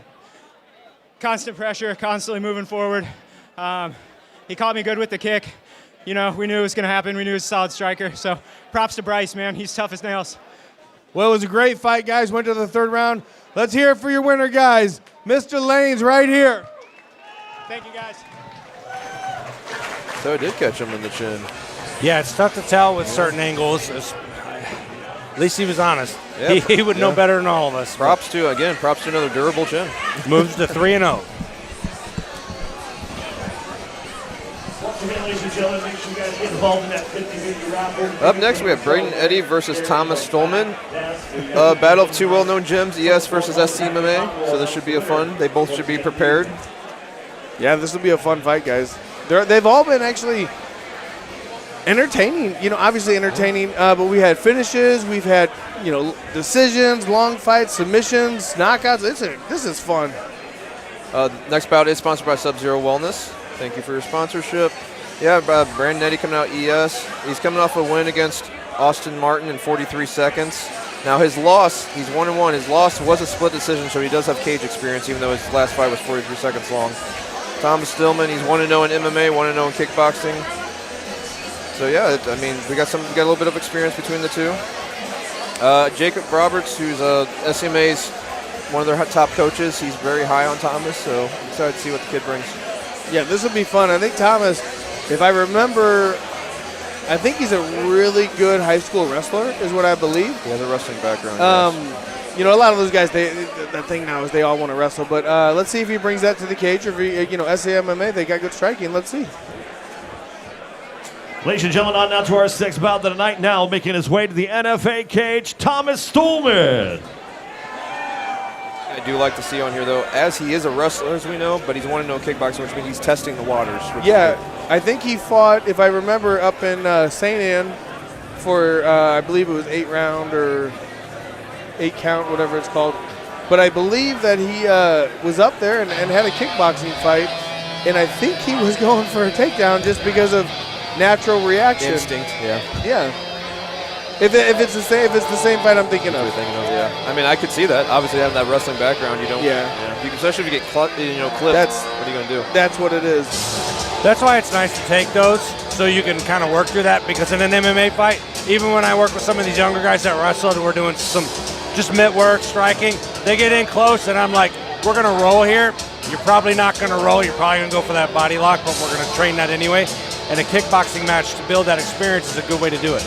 Yeah, and Jordan, you and I have talked about this a thousand times. These guys have to get out there with mat time, right? Whether it's a jiu-jitsu tournament, a boxing match, a kickboxing match, a point tournament, something. Get out there, get the reps in, and it's gonna advance you overall in your world. Yep. Yeah, the more you can do, the better, for sure. His opponent now making his way to the NFA cage, Braden Eddy. High, 43 seconds. That's what you like. That's what we want to do. We go in there, we want to be done as soon as possible, and he did it in 43 seconds his last fight. Also, again, ES, another really good gym. It depends on who you're fighting. Sometimes you want to take the entire duration of beating someone's ass, too. Sometimes Jordan wants to do that. So here's the deal with Braden. I've trained with him a little bit out there at ES, but he's smaller than me, goes with the other guys. Braden is a stud wrestler, right? But on top of that wrestling, he's what I call a freak athlete, right? And I've said that before, but I've watched him go from here to here in a very short amount of time. His girlfriend Robin, I think she's a 4-time state champion in wrestler, and she's a savage in her own right. But Braden has what I've always said, like, kind of has an it factor. I don't want to put my foot in my mouth too soon, but he has like the it factor, like the look. He carries himself well. He speaks well, and he's dedicated to being an athlete, and I really like seeing that. This should be a really good matchup. I agree. Fight fans, contest is scheduled for 3 3-minute rounds in the NFA lightweight division, brought to you tonight by Sub-Zero Wellness. And now, introducing to you first, fighting out of the blue corner. This boxer and wrestling style fighter stands 5'9", weighing in 154.9 pounds. He holds a 1-0 amateur record. Representing St. Charles MMA, fighting out of St. Charles, Missouri, Thomas Specialty Stolman. His opponent across the NFA cage, fighting out of the red corner, is a mixed martial artist standing 5'10", weighing in 155.2 pounds. He holds a 1-1 amateur record. Representing ES MMA, fighting out of St. Louis, Missouri, Braden Eddy. Your referee, Nadim Novalich. Both these guys appear to be in great shape. Yeah, Thomas looking across the ring, staring a hole through Braden. Thank you, Sub-Zero Wellness, for sponsoring this fight. That means both wrestling backgrounds, both got some striking. Should be well-rounded. Oh, headbutts almost. That happens. Oh, big hand out of Thomas right there. Oh, nice kick. Boys. These guys are swinging. Yeah. Nice sprawl. There's the wrestling, both of them. Great shot, great sprawl. That was cool. That's what we see this a lot though. When you have two ground guys, sometimes they just sit there and Big, bang. throwing left hand out of Braden right there. Dirty boxing right there. Good defense by. He clipped him a bit there on that. Yeah, Braden's been getting hit a little bit, but Thomas is throwing some smoke. Ooh, but the hands were up. The defense was there. Thomas is landing a couple body shots too. They're both doing a really good job of throwing on when they're getting in close to the exchange, right? Right. Of mixing it up. Right hand sneaks through on Braden. Wow. Oh, I think he just fell. Yeah, I think that was off balance. Now we got to see if Braden get on top, stay on top, and if Thomas can work his way back up or how his Thomas ground locking game. that arm for it's an omoplata. Oh, big right hand. No, he's going for an arm bar that's The I think elbow's it's out, just though. about to slip out. Yeah, Jordan called it. Jordan's the expert in jiu-jitsu at this table. Oh, See he's right here, adjusting. Thomas needs to let go. I think he's trying for something that's not there. It He's could trying be to get there. the elbow yeah, passed say, if out. he gets that elbow in, it could be there. Yeah. But I see your point. He's taking a lot of damage to try to get that. Yeah, now he's just eating shots. This is a bad spot for Thomas. Braden got to get his foot out. See? Yep. Nicely done. Into a nice takedown. Oh, he look at the closed it up. athleticism. Now Braden lets him up. Thomas might be a little bit He tired. looks, yeah, that already He's- hurting. Well, Thomas has a lot of muscle, right? Yep. And now you can see he's getting a little sloppy. I think it's his right leg. You think so? Yeah. Also does take a lot of oxygen, but he's also a wrestler, so you'd think he'd be accustomed to that. Yeah, I think Ooh, that sounds like a cup shot. That'll help him. I heard that. Ooh. I heard that. That's the last thing Eddie wants to do. Brandon Eddie did not want that because that's going to give him time to recover. Yeah, but so here's the deal: is I don't know if Thomas is a hurt knee, but as Jordan just said, his right leg looks to be compromised. He's He's buckling a bit on it. well, right. So right now he's walking fine, but if you look, he's actually like locking it straight out a little bit. Now maybe I'm overthinking it because Jordan pointed it out. Hopefully it's all right, and it's just, See right there. yeah. Right there, a little stutter step.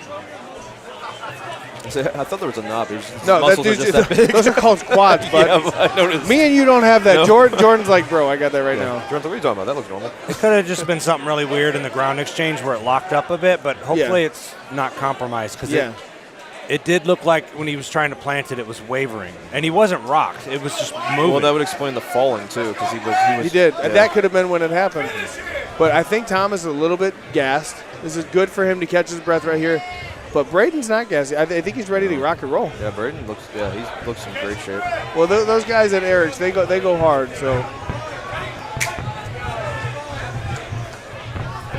but Thomas was getting hit with landing some good shots. Yeah. His right hand was nailing. He slowed it down a bit now. Both men have. I think we saw the gunfight now. Both men are respecting each other. I don't like how Braden keeps his hands down though. The gunslinging can get you caught. Honestly, staying right at the tip, so I think he was trying to bait a counter. Oh, he just got clipped. Both again. guys are landing Yeah. some shots, but Braden is swinging for that body, which is cool. I mean, it's open. Stolman's tough. He ain't taking any of this laying down. No, over the top. Coming right Nice. at him. Yeah, very nice. The durable chins we are Wow. seeing tonight. 10 seconds of rough. this first round. Easily fight of the night New so fight far. of See, the night, yeah. I love the dirty boxing right there, but I think Braden should throw a knee or two. Get a knee going in there, right? Grab that clinch, turn him in. Braden just threw a hammer fist from that clinch to his ribs on the other side. Yeah, That was fun. that was a really good first round. And they're two grapplers who have done striking, right? Yeah. We saw the shot by Stolman that was sprawled on by Braden.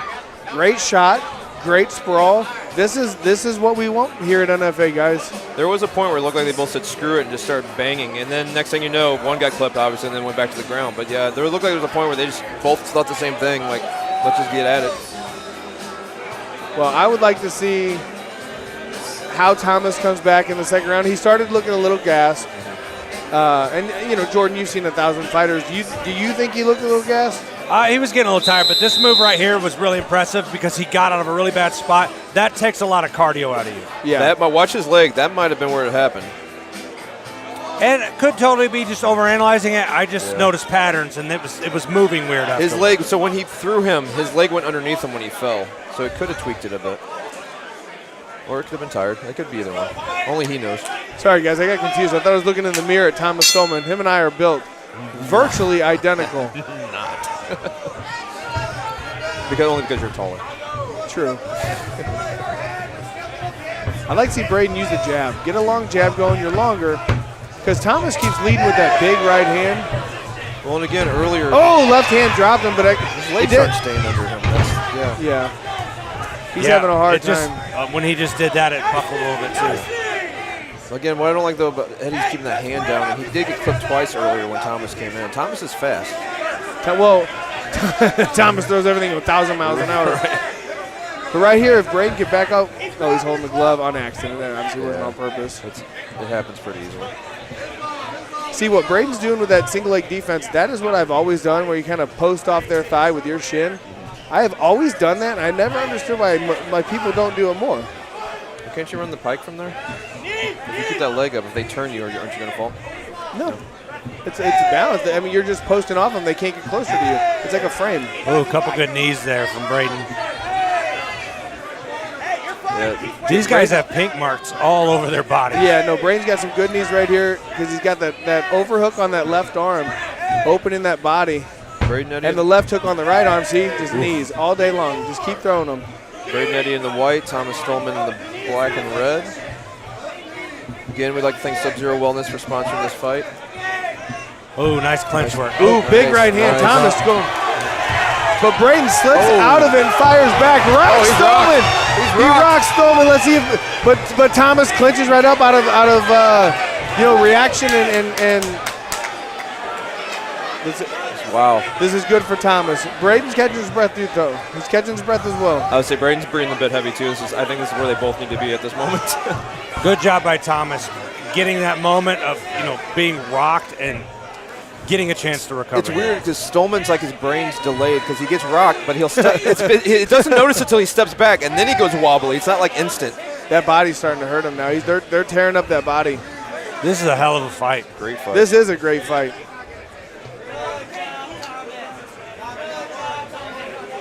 I really hope he doesn't separate them. There you go. He did it on his own.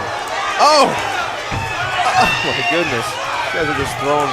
I like how he's timing the separation there Yeah. to throw at his range. I'm going to tell you what, both these guys they're going to know they're going to fight tomorrow. Oh, yeah. Goodness gracious. There's going to be a lot of ice bags. I think Thomas has a cut on that right eye right now. Good knee to the body. knee. Wow. Oh, keep throwing those, and you're going to end this fight. Look at, oh my gosh, right there. Oh, 10 seconds left. We're going to round number 3, boys. What a fight. Wow. It's a great Wow. fight. What a fight. Oh my goodness. Braden just looked at me, gave me a look. Whew. He's in it, baby. This is fun. Yeah, they're both huffing and puffing. It's going to be hard this next round. This is better than some pro fights I've seen. It is. Like It a is. lot Well, of them, actually. What I would like to see out of both these guys, though, is a jab, right? Thomas leads with a big right hand. And what he does is he misses with the right hand, but it takes a lot of energy. But then he does close the distance. where he got- There's where Right there, he got rocked. That counter. Yeah, a great counter. It's a great counter. These boys, I mean, they're just. I really like how Thomas is separating there and just throwing instead of holding. He's looking for a chance to end it. This is, Yeah. Those knees there were devastating. Both these guys' intent is just pure violence. They don't care about your jab, Adam. I know. What do I know? Yeah, you know. It's kind of that, there's a lot of athletes in fighting now, and that's for a good thing and sometimes bad at the same time. These are two fighters. These Yeah, guys, Dr. Macklin's looking at the cut.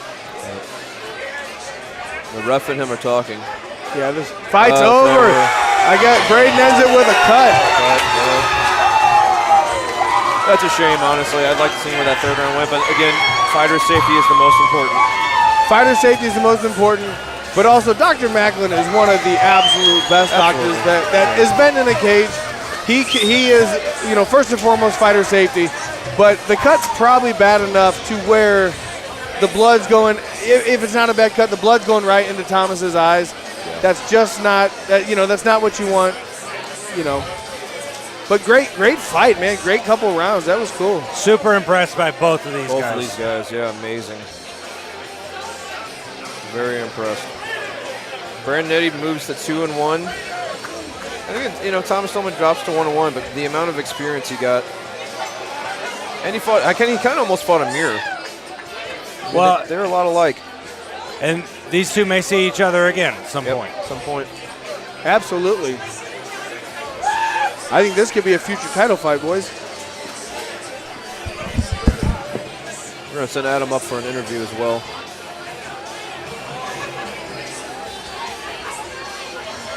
Ladies and gentlemen, your referee, Nadim Navalich, calls a stop to this fight at the end of round 2 for your winner by TKO due to doctor stoppage, Brayden Eddy.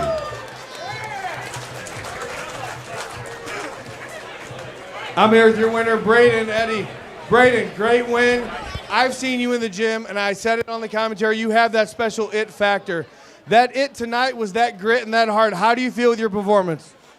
Honestly, I'm stoked with that performance. We knew it was going to be a hard fight. Stoked with the performance. We knew it was going to be a hard fight. Got stopped early, but couldn't be more happy with it. Yeah, you came out, and you guys are both wrestlers, obviously. He had a beautiful shot. You had a beautiful sprawl. At that point, you said, we're done wrestling. Let's just fight. Yes, sir. That's exactly what I was thinking. Now, I noticed you were digging the body a whole lot. Was that the game plan coming out of Eric's gym? Oh, yeah, working the body, coming back up high. That was pretty much the game plan tonight. Well, it was a great performance. It was definitely, you're going to wear it on your face for about a week or two. Yes, but, dude, right now, fight of the night, that was awesome. What do you want next? I'm coming back next year. I want to get as many fights as I can and then turn pro soon. That's what we want to see, guys. Brayden Eddy with fight of the night so far.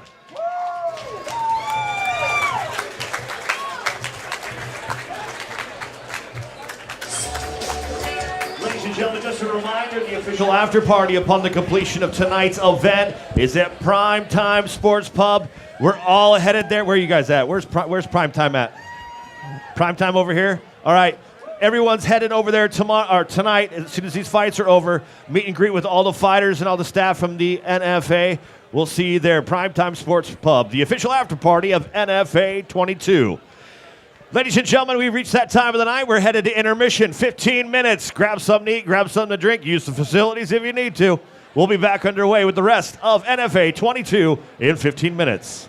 Thank you, Primetime Sports Pub, for doing the after party. You called it. Yeah, it looked like his leg was hurt. We seen him limping out.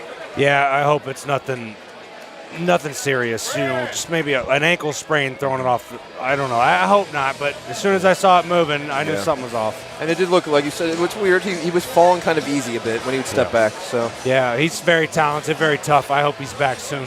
All right, fight fans, we're going to take a 15-minute intermission. Do not go anywhere. We will be back with a lot more fights for you.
Welcome back, fight fans at NFA 22. We've had a great first half of the card. That last fight was a great one to end on. Yeah, that was a banger of a match. We've had we said it in the break, we've had everything from decisions to submissions to knockout, TKOs. We haven't had a clean, a walk-off knockout yet, but the night is young, boys. The night is young. Well, up next we have Abraham Alcanas versus Christian Binswanger. This one had some shenanigans in the beginning of the fight. So originally, Tanner Closer, who is Christian's teammate, was supposed to be fighting Abe. And what happened 2 days before was I got a call from the coach saying that something happened with Tanner.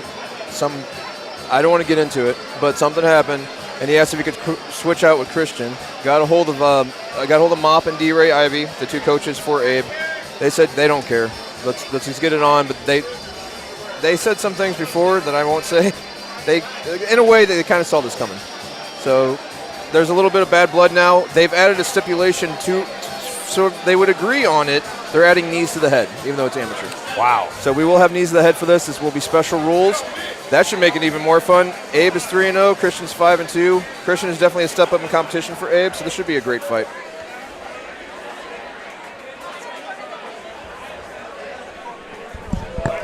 Tyler Warden. Now we're going to go up and get an interview with Taylor Warden.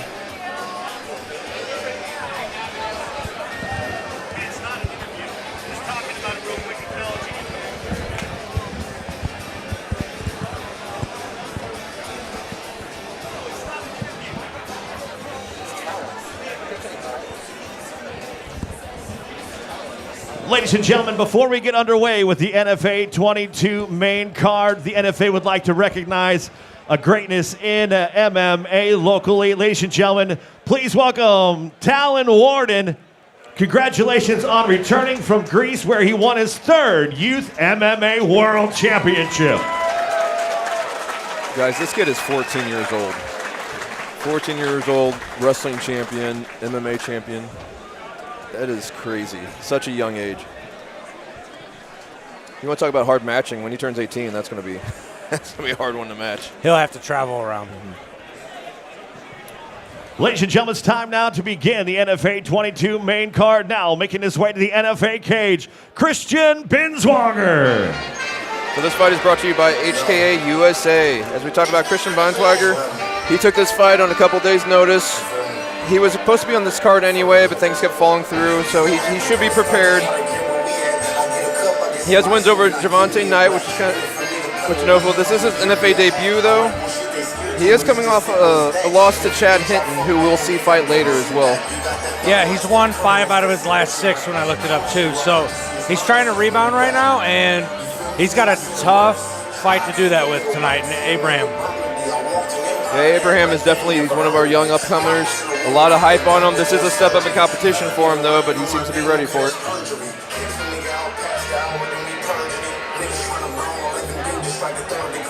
So, yeah, Christian's 5-2. He said he is coming off a loss.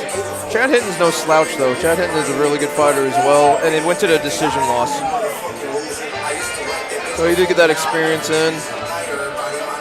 I talked to him about maybe he's been out for a little while. He's talked about he's been out for almost a year, so he wants to get some more fights in. I asked him if he was thinking about going pro with the amount of fights he has in. He said no, he needs to get some more experience. Usually they're trying to do it the other real quickly.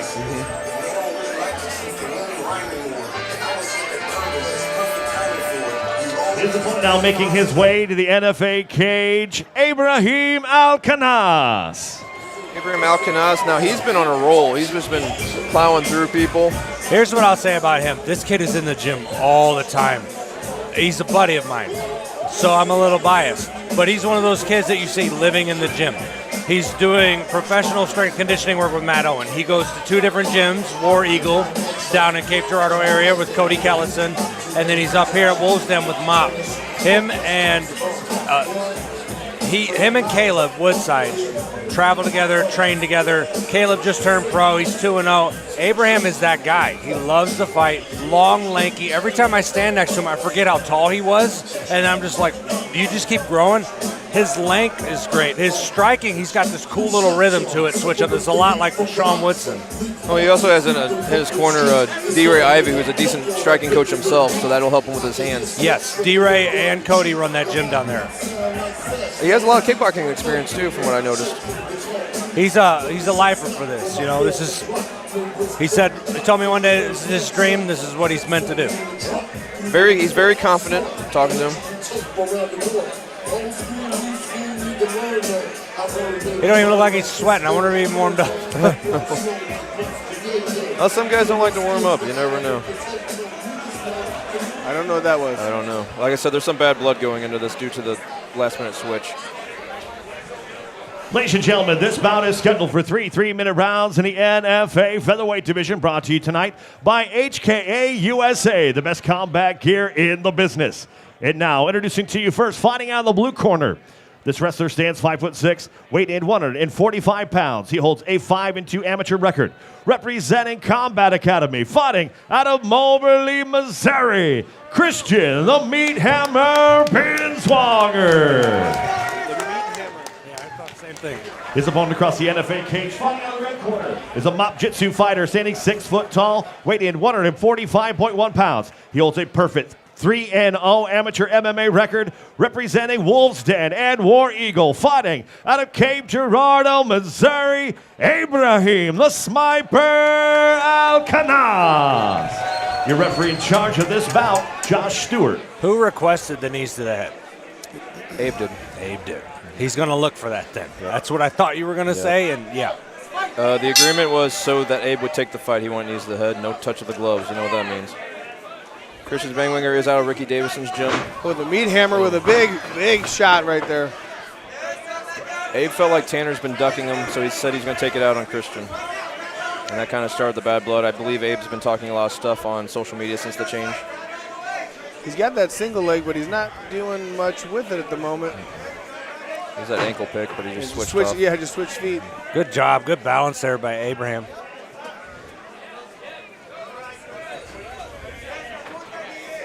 Oh, that big right hand. Oh. Just missed, but you see what he's trying to do. Yep. Almost like a clubbing. There's those his big knees. knees. Yep, there it was. Oh, he's got those hands locked, though. He fell right into a bad spot. If he can get behind that butt and suck him down, he might get him on the mat. Abraham wonderfully stands up. He's really long and lanky for that division. I keep telling those guys, hey, you guys could do 55 and not really kill yourself cutting weight. And they're like, nope, we're 45ers. Well, he's a Sean Woodson disciple. He's got his name, the Sniper. Tall and lanky for that division. Yeah, like I said, Abe's been making waves, but this is a step up in competition for him. Christian is the veteran of the two. These tall, lanky guys, when they have good balance, they're so hard to take down. Yeah, you almost have to have that perfect squeeze or just get a good angle to get him down. Well, Christian needs to change levels and get behind the butt. You're not going to have a body lock with that long guy, take it down. You got to drop levels, get behind the butt, and try to use the fence, use the cage to your advantage, right? Abraham right now is just defending, neutralizing the position, not really looking for much. You got to think, too, if Binswanger's been out for a while, we don't know how his gas tank's going to be. He knew that hand was coming that time. He's doing a good job of changing to the legs, but Abraham's doing a good job of just sneaking one leg out, so we're always going back to that same position. Binswanger in the red, Alcanis in all black. Oh, there's that knee to the head. Yep. Oh, and another one. Told you he'd be looking for him. Don't fall too in love with him, though, Abe. Yeah, he's just raining them down. Mouthpiece is out. Yeah, but I don't think he really landed super clean. Oh, that did. Yep, that's it. That one did. He just needed the one. Don't hit your head on the ceiling, kid. Yeah, there's a low roof here. Good stoppage there. That was a great stoppage. Well, the knees were being thrown. Nothing was really sneaking through. But you know as well as anybody, once you start spamming knees like that, one's going to sneak in. Well, and to make it worse, too, his mouthpiece came out, so it's harder to bite down.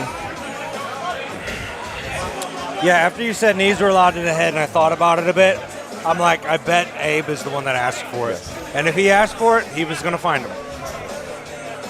And we're going to go check out some replays here, guys, of I'm not going to say a one-sided fight, but it was definitely a one-sided finish, right? Once the finish started, it was just, all she wrote. Yeah, I think Good knee right there in the middle. Took him just a flash knockdown, but again, at this level, you don't want to add, a few more shots if they're not needed. Good job here, that knee, right? Just snuck right up the middle. He'd been throwing, 4 or 5 before that and getting a little defense, but that one got right through. it's that length you guys were talking about just brought it right up. And this kid's that good. He is. Calm, composed. Those single legs, he just kind of casually fended off. I mean, this kid's the real deal. Bingswinger was trying to work his game plan, but just couldn't do it. So Bingswinger was doing his game plan. He just finally, when Abe got that knee in there, though, it was just kind of the beginning of the end. He started doing that rain dance on him.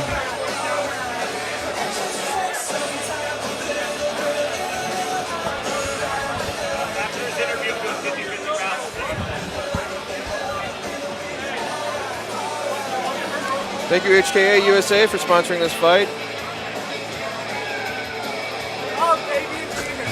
Abe's going over here and talking.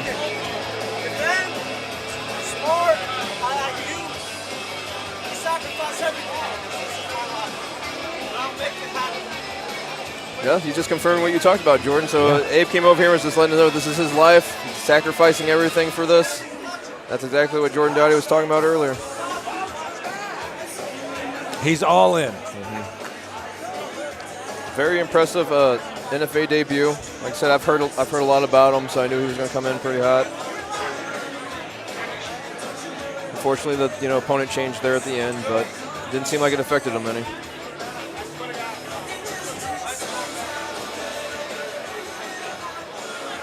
Ladies and gentlemen, your referee, Josh Stewart, calls a stop to this fight. 2 minutes, 32 seconds in the first round, declaring your winner by TKO, Ibrahim, the Sniper Alcaraz.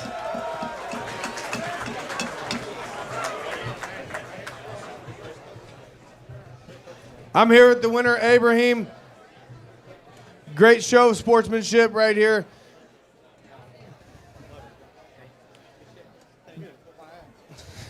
There's a lot of hype behind you, sir. Coming in this 3-0, now 4-0. How do you feel with that performance? I don't care about the record. I sacrificed my life for this. Mom, Dad, they're watching this from overseas. I love you. I haven't seen them in 4 years. And thank God. Second of all, I want to thank my coaches, the people that invest time in me, Sean, Caleb, everyone. D-Ray, you see the people around me. And then, last of all, I want to say, come on, you like to see violence? Watch the Sniper, baby. We're in here. Let's get loud. Let's get loud. That's violence right here. We're violent. So, guys, coming into this fight, you went ahead and you guys asked for an alteration of the rules with knees to the head. Obviously, that was the game plan. That's what landed. Is that something you guys do a lot down at the den? Yes and no, but I work a lot. I watch a lot of instructionals. I'm a little nerd. But I have a lot of people that invest time in me. And I just knew I'm not, like I said, I'm violent, but I'm smart. My brain wins me the fights. I was calm the whole time. I knew I wanted to fly and knee him, but hey, we will take a first round finish. We can't complain. Yeah, you definitely had a great finish. Everybody, let's hear it for your winner, the Sniper right here. We're Eagles. He's got a lot of talent around him and a lot of good coaching that's helping him through this. Yeah, definitely, I would say top prospect in the area right now at the amateur level. There's two of them right there. Striking coach D-Ray Ivy and obviously Mop Jitsu himself, Andrew Mop Evers. Good job, Adam. All right, ladies and gentlemen, I'm going to hand over the microphone to NFA founder, Grant Carey. Hey, folks. Thank you for coming out tonight. First, I want to say thank you guys for giving back to these kids. So, if you didn't know, Arnold is my hometown as well. This is where I live. This is where I want this to be. If they build me a bigger venue, we could do bigger things. But anyways, it's all about them. It's not about me. It's not about us.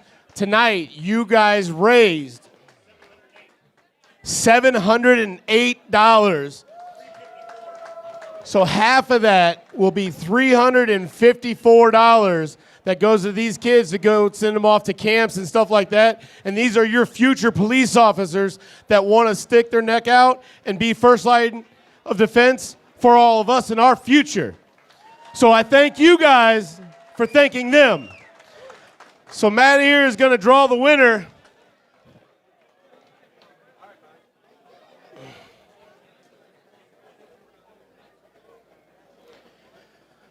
The first number is 2.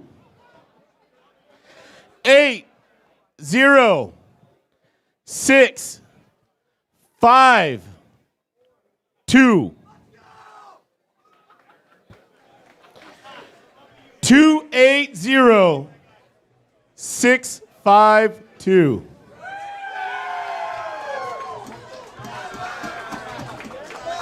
That stack back there won it. Yeah!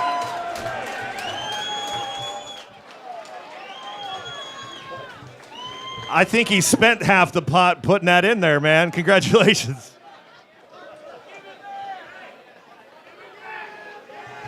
So, just so you all know, this man just gave back it all.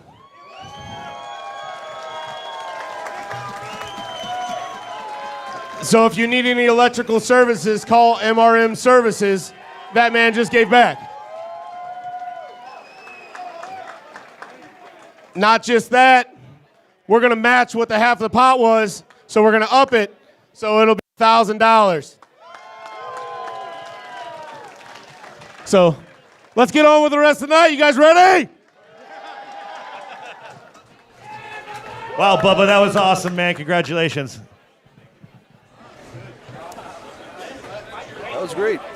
You know, giving back your half of the pot's always nice, and then we're doubling it, which is awesome for these kids' future, and well, for our future too, because they're going to be future police officers. Our next fight coming up is sponsored by HW Herald Distributing. Garrett Van Berkel versus Chad Hinton. Garrett has been going around. I mean, he's 2-0, and he's made quick, impressive work of the two before. Yeah, I saw he had 2 quick first-round wins. That's always good to help build momentum. When you see guys like that, sometimes you kind of want to make sure, as a commentator or someone spectating, just being the fight nerd I want to see what he does in the second round or a third round, so I'm hoping he can get an opponent that'll push him to that and see if he's that same guy in the second round or if he has to adjust things or that. I mean, you're going to learn more. The ones where you go out there and win quickly, those are great. The tickets you sold are great. Everybody has a good time. You don't really learn anything from them. I mean, he's got a great camp. You know, Jake Collier, Jake Hiley, both they'll probably be in his corner, or the Hiley brothers will be in the corner. He made quick work of Chris Welch last fight, so much so that Chris didn't show up for his fight this time. So there's that. His opponent's gonna be Chad Hinton, who's well-rounded. He's very good. He's out of the pack. He's out of the pack camp. He's also very good. He's coming off a loss, but it was the champion Kyron McKee, so there's no shame there. He's one looking to bounce back. He is coming up a weight class, and he is coming off a win also against Christian Berswinger, who we just saw fight. Yeah, before his last loss, he was on a 4-fight win streak, and Kyron, I know Kyron. Kyron is another one of those young guys that's just got dynamite in his hands too. And you know, again, he's up a weight class, so maybe he'll go back down and get those wins back. Now let's get it going. Ladies and gentlemen, now to begin our featured bout of NFA 22, now making his way to the cage, Chad Hinton. Like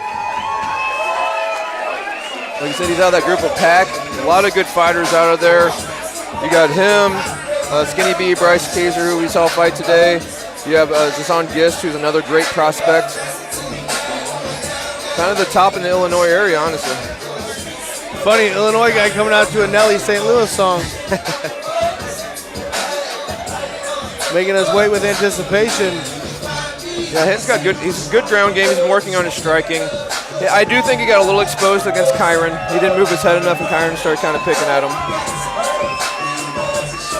But the size difference was also shown. Kyron was a lot bigger than him in their fight as well. I gotta say, I like their team uniforms. Yeah. That's really cool. It's like old school Karate Kid type stuff. Yeah, Well, you're a vintage movie kind of guy, Jordan. it's true. And just so we're clear, I want to throw it back to When they said that kid's name was the Meat Hammer, that's what we've been calling you for years, buddy. For different reasons, though? I've shared hotel rooms with Jordan many a night. That's what I was thinking. He sleeps in the buff, boys. Woo! The original Meat Hammer. He's going to have a line now if people want to be his roommate. No, sir. Pre-existing condition. I was born this way. Hey, I think I know that state rep. Yeah, that's one of my main training partners for the past 15 years, Kevin Hitman Engel. I say he's the reason I have brain damage. I'd say, speaking of dynamite hands, yeah. He's the hardest puncher to come out of St. Louis. I stand by that. And don't let the skinny legs fool you. He can crack. Well, they say power comes from your lower half, not him. I don't know where it comes from, but Did you just say he skips leg day? he's never had a leg day in his life. Oh. That could be the brain damage talking. Oh, is that Batman? Has he got Batman? I like his trunks. His opponent now making his way to the NFA cage, Garrett Van Berkel. Again, Garrett's coming out of Blue Collier Mafia. So he's got a lot of good camp with him. Good teammates. He's coming out here to want to make a statement, another quick, make himself 3-0. They've had a lot of success lately, too. They have. Yeah. I think it's going to be a little harder with Chad. Chad's got a lot more experience than him. He is stepping up in competition. But that's what you want to do when you're winning, correct? You want to challenge yourself. So. Yeah, that's right. That's what you ask your coaches for.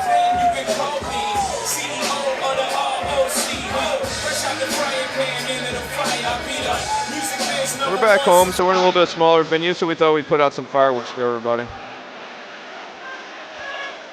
Also digging that new LED board we have back there.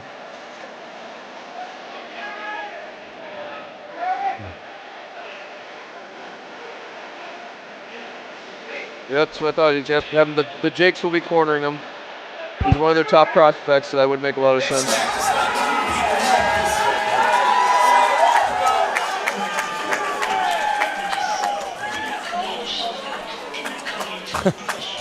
And Chad Hinton's in there just kind of sitting down.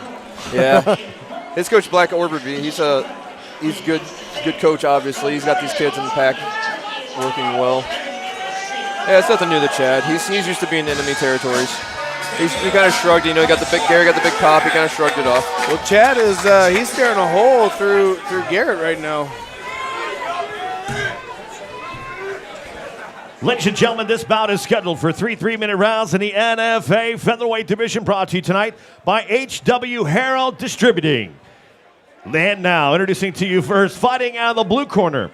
This freestyle fighter stands 5'9", weight in 145 pounds. He holds a 4-2 amateur record. Representing Peoria Athletic Club and Lycansden, fighting out of Champaign, Illinois, Chad the Hitman Hinton. His opponent across the NFA cage, fighting out of the red corner, is a mixed martial artist standing 5'8", weight in 144.9 pounds. He holds a 2-0 amateur record. Representing Blue Collier Mafia, fighting out of Cuba, Missouri, Garrett Van Berkel. Your referee in charge of the featured bout, Josh Stewart. The Pack guys travel on a lot too. Bryce Kaiser, fought over in Thailand, so they do get some traveling in to help them out as well, which is always nice. I don't think I've ever seen a meat packing plant sponsored, but Mary's Valley's meat processing on his shorts for Garrett. Ooh, those are connecting. Whoa. Both men are connecting. Oh. Wow, swatted away and said negative, Ghost Rider. Good technical action out of the start of the bell here. Switch stances, Superman punches. Good shove off there. There's that lockup. Well, we got a little bit of striking. Let's see how they do in the grappling area. Ooh, good knee. Sounded solid. Yeah, that knee was right in there.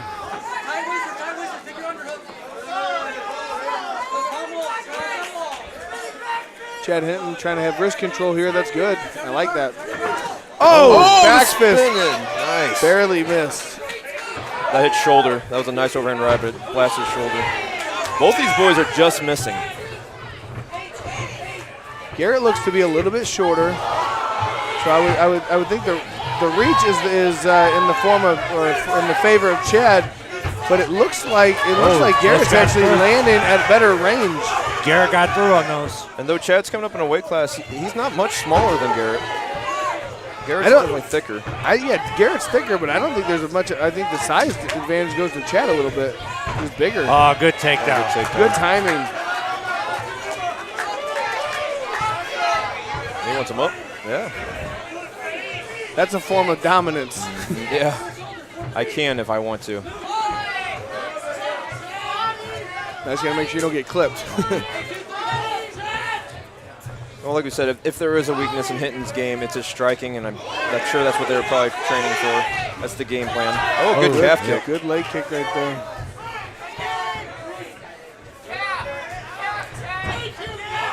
Hinton's doing a great job of dipping just in time and then countering. Yeah, this is a good striking battle right here. I think Garrett's got the upper hand at the moment, but Hinton's coming back with some shots. He's got that creative factor, and he's also good front kick. He's also been chopping at that calf too. Front kick stopped that takedown attempt right there. That was cool. Very good defensive front kick there. He needs to set those kicks up there. I was gonna say the same thing. Oh! Chad landed one right there. See, Garrett looks like he's throwing harder, but Chad looks like he's throwing with, not the intensity as Garrett, but they're, they still have an effect. I like that spinning kick because he's throwing two spinning backhands, and if he goes up to block that kick, that sternum's wide open. Great first round right there out of both guys. That was fun. Good. That was fun. I leaned towards Garrett on that round, but that was a really good close first round by both guys. Yeah, I'm with you. It looks like Garrett's throwing harder, but Hinton's getting some combos in there. Yeah, and I would say volume-wise, Garrett got through more with some of those combos, especially over there toward the wall there. He had him kind of pinned for a moment. Just landed it looked like 3 clean, but it's hard to tell from this angle. Right. Really, Hinton is just getting creative. A couple of those spinning back fists, if those would have landed, those could have done some real damage, possibly even maybe put him down. Not end the fight, but really stagger him. But I will say this, Garrett has had really good defense. And a lot of his stuff is coming off of counters. He's getting touched and immediately firing back.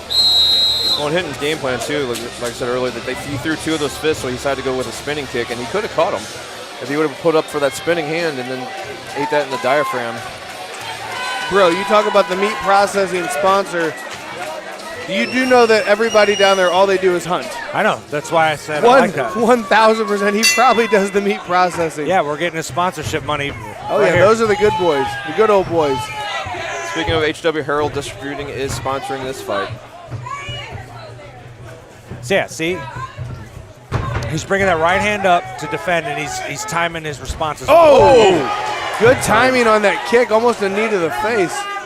Great takedown, though. Powered right through it. See what Hinton can do from his back. Looks like Van Berkel's obviously decided to stay here this time. Good pressure on that forehead to chin, hitting that nerve again. Making Adam Sella happy.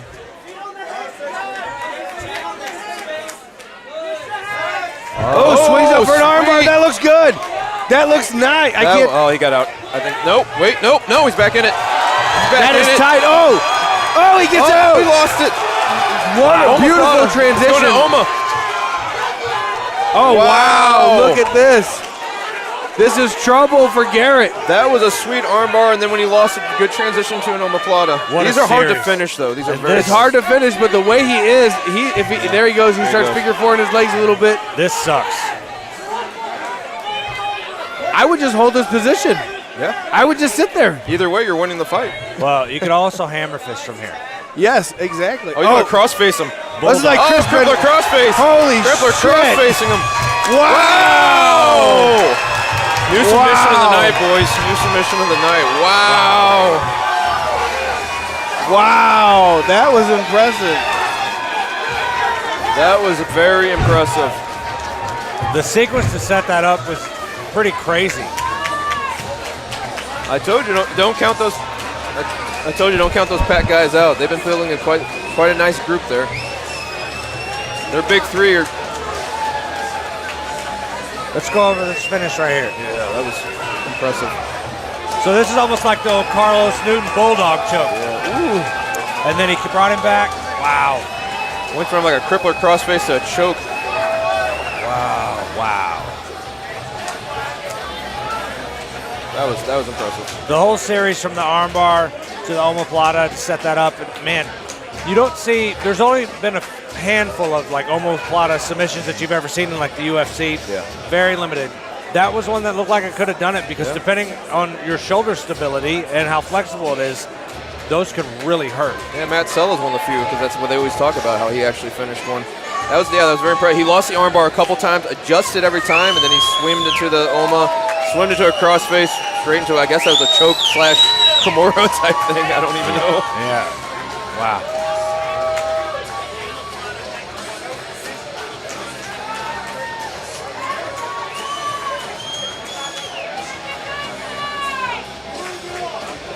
Well, let's see.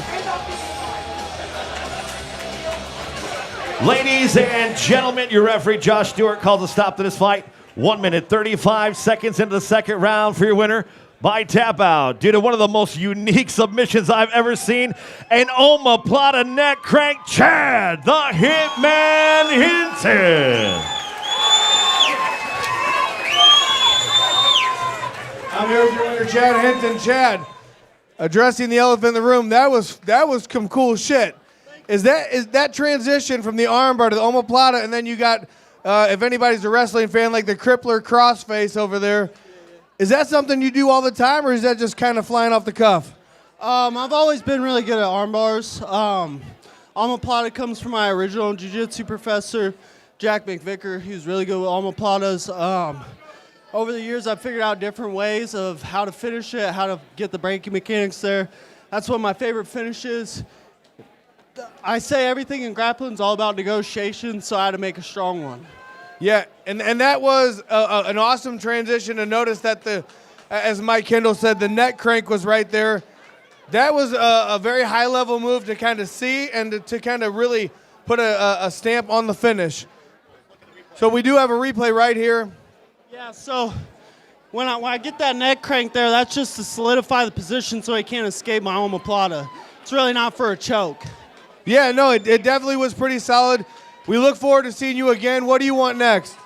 I'm going to have to talk to my coach. I'm wanting to go pro after this, but we'll see what he says. If not, then we might be looking at the belt.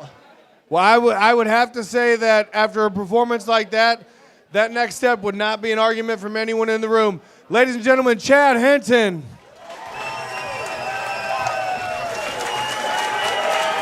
Crazy finish. Wow, Jordan. And now I'm going to Don't look. forget Primetime Sports Club for the official after party as soon as we wrap up the fights tonight.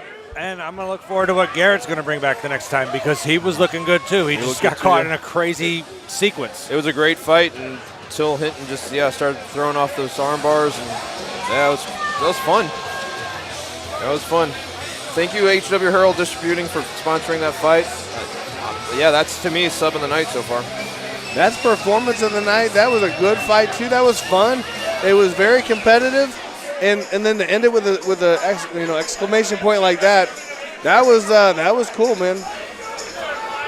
Well, boys, now it's time for a co-main event: Luke Winston versus Jason Powell.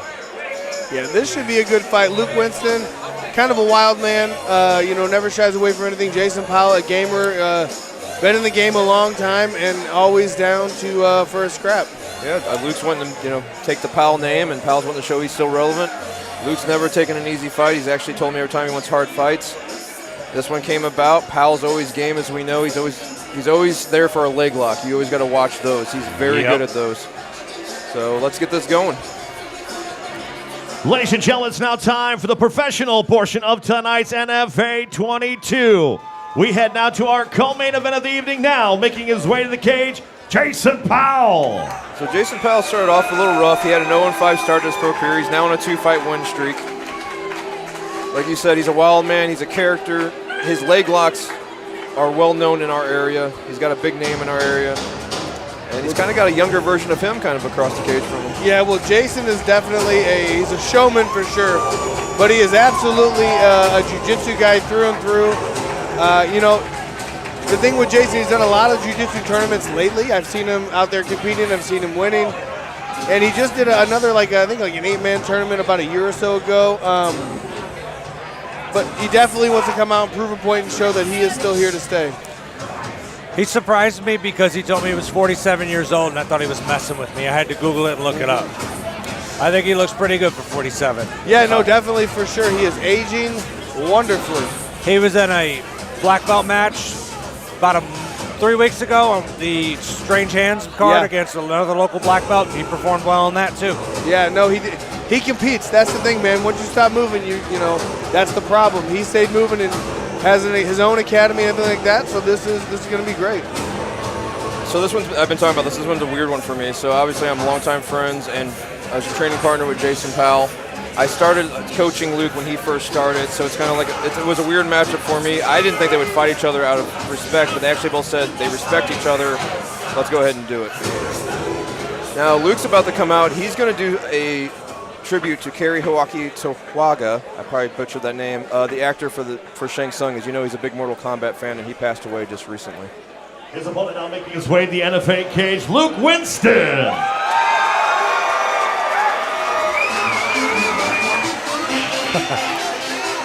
This song always makes you smile, dude. Me and Luke bonded over Mortal Kombat over the years, and so when he told me he was doing this, I was not shocked, but I was pleasantly surprised.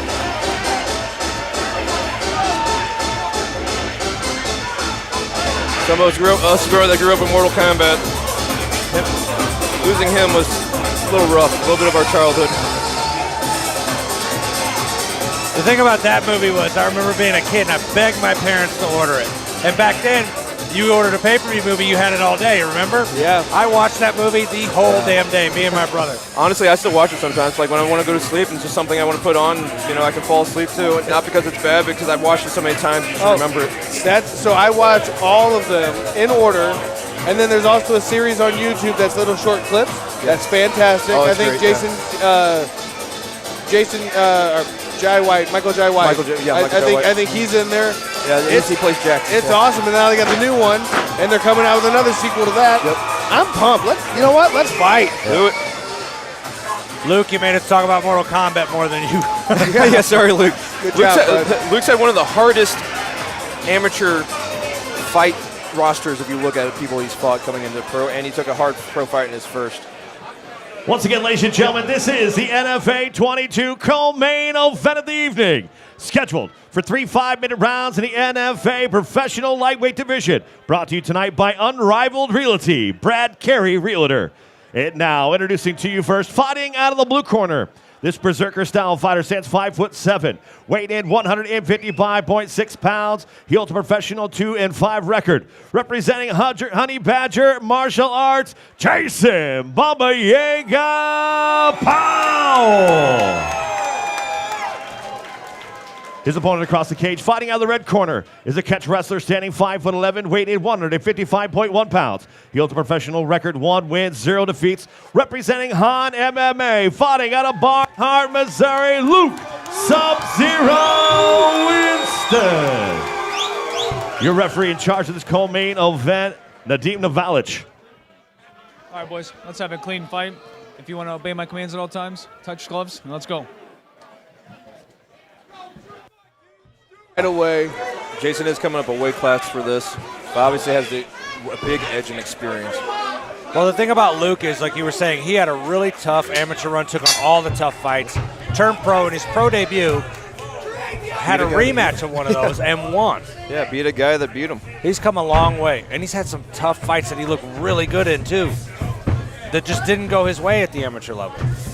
Good calf kick. Guys, things we got to notice now. Longer rounds, elbows, knees to the head. Big right hand drops Jason Powell, but I don't know if he was hurt or if he was just, hey, here's my way down. It was kind of a slow fall. It was kind of weird. Luke looked like he might have been trying to set up an elbow there. Yeah, you look at Jason, looked like he's turning in to grab a leg. Sella was talking about elbows are legal. We saw our first one right there. Jason pops up.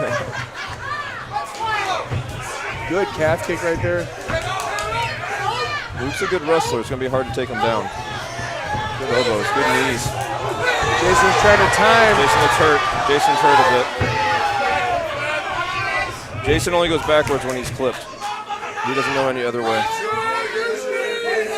Right now, the head control under that chin is going to be key to really make it uncomfortable for Luke. Head position, not head control, I'm sorry.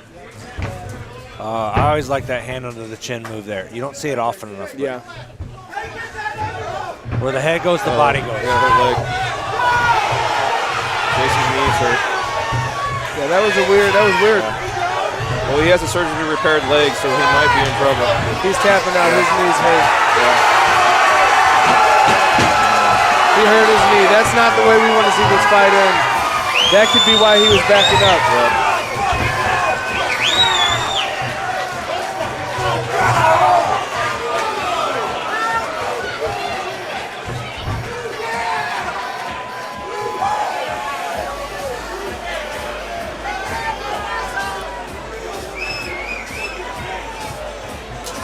Well, Luke Winston moves to 2-0.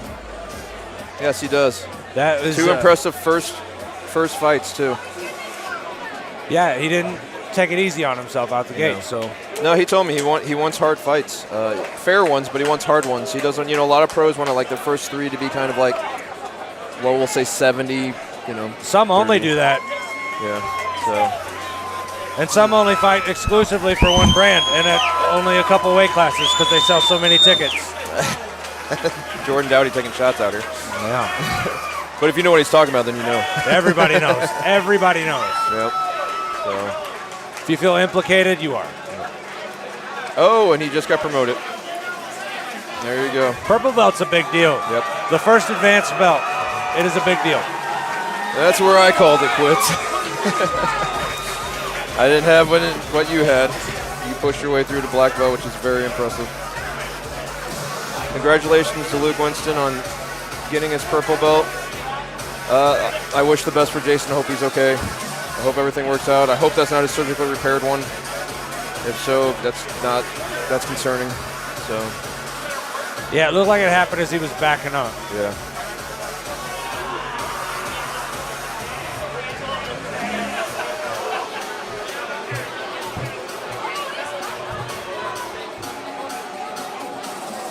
Ladies and gentlemen, your referee, Nino Valic, called the stop to this fight. 1 minute, 33 seconds in the first round, declaring your winner by TKO, Luke Sub-Zero Winston.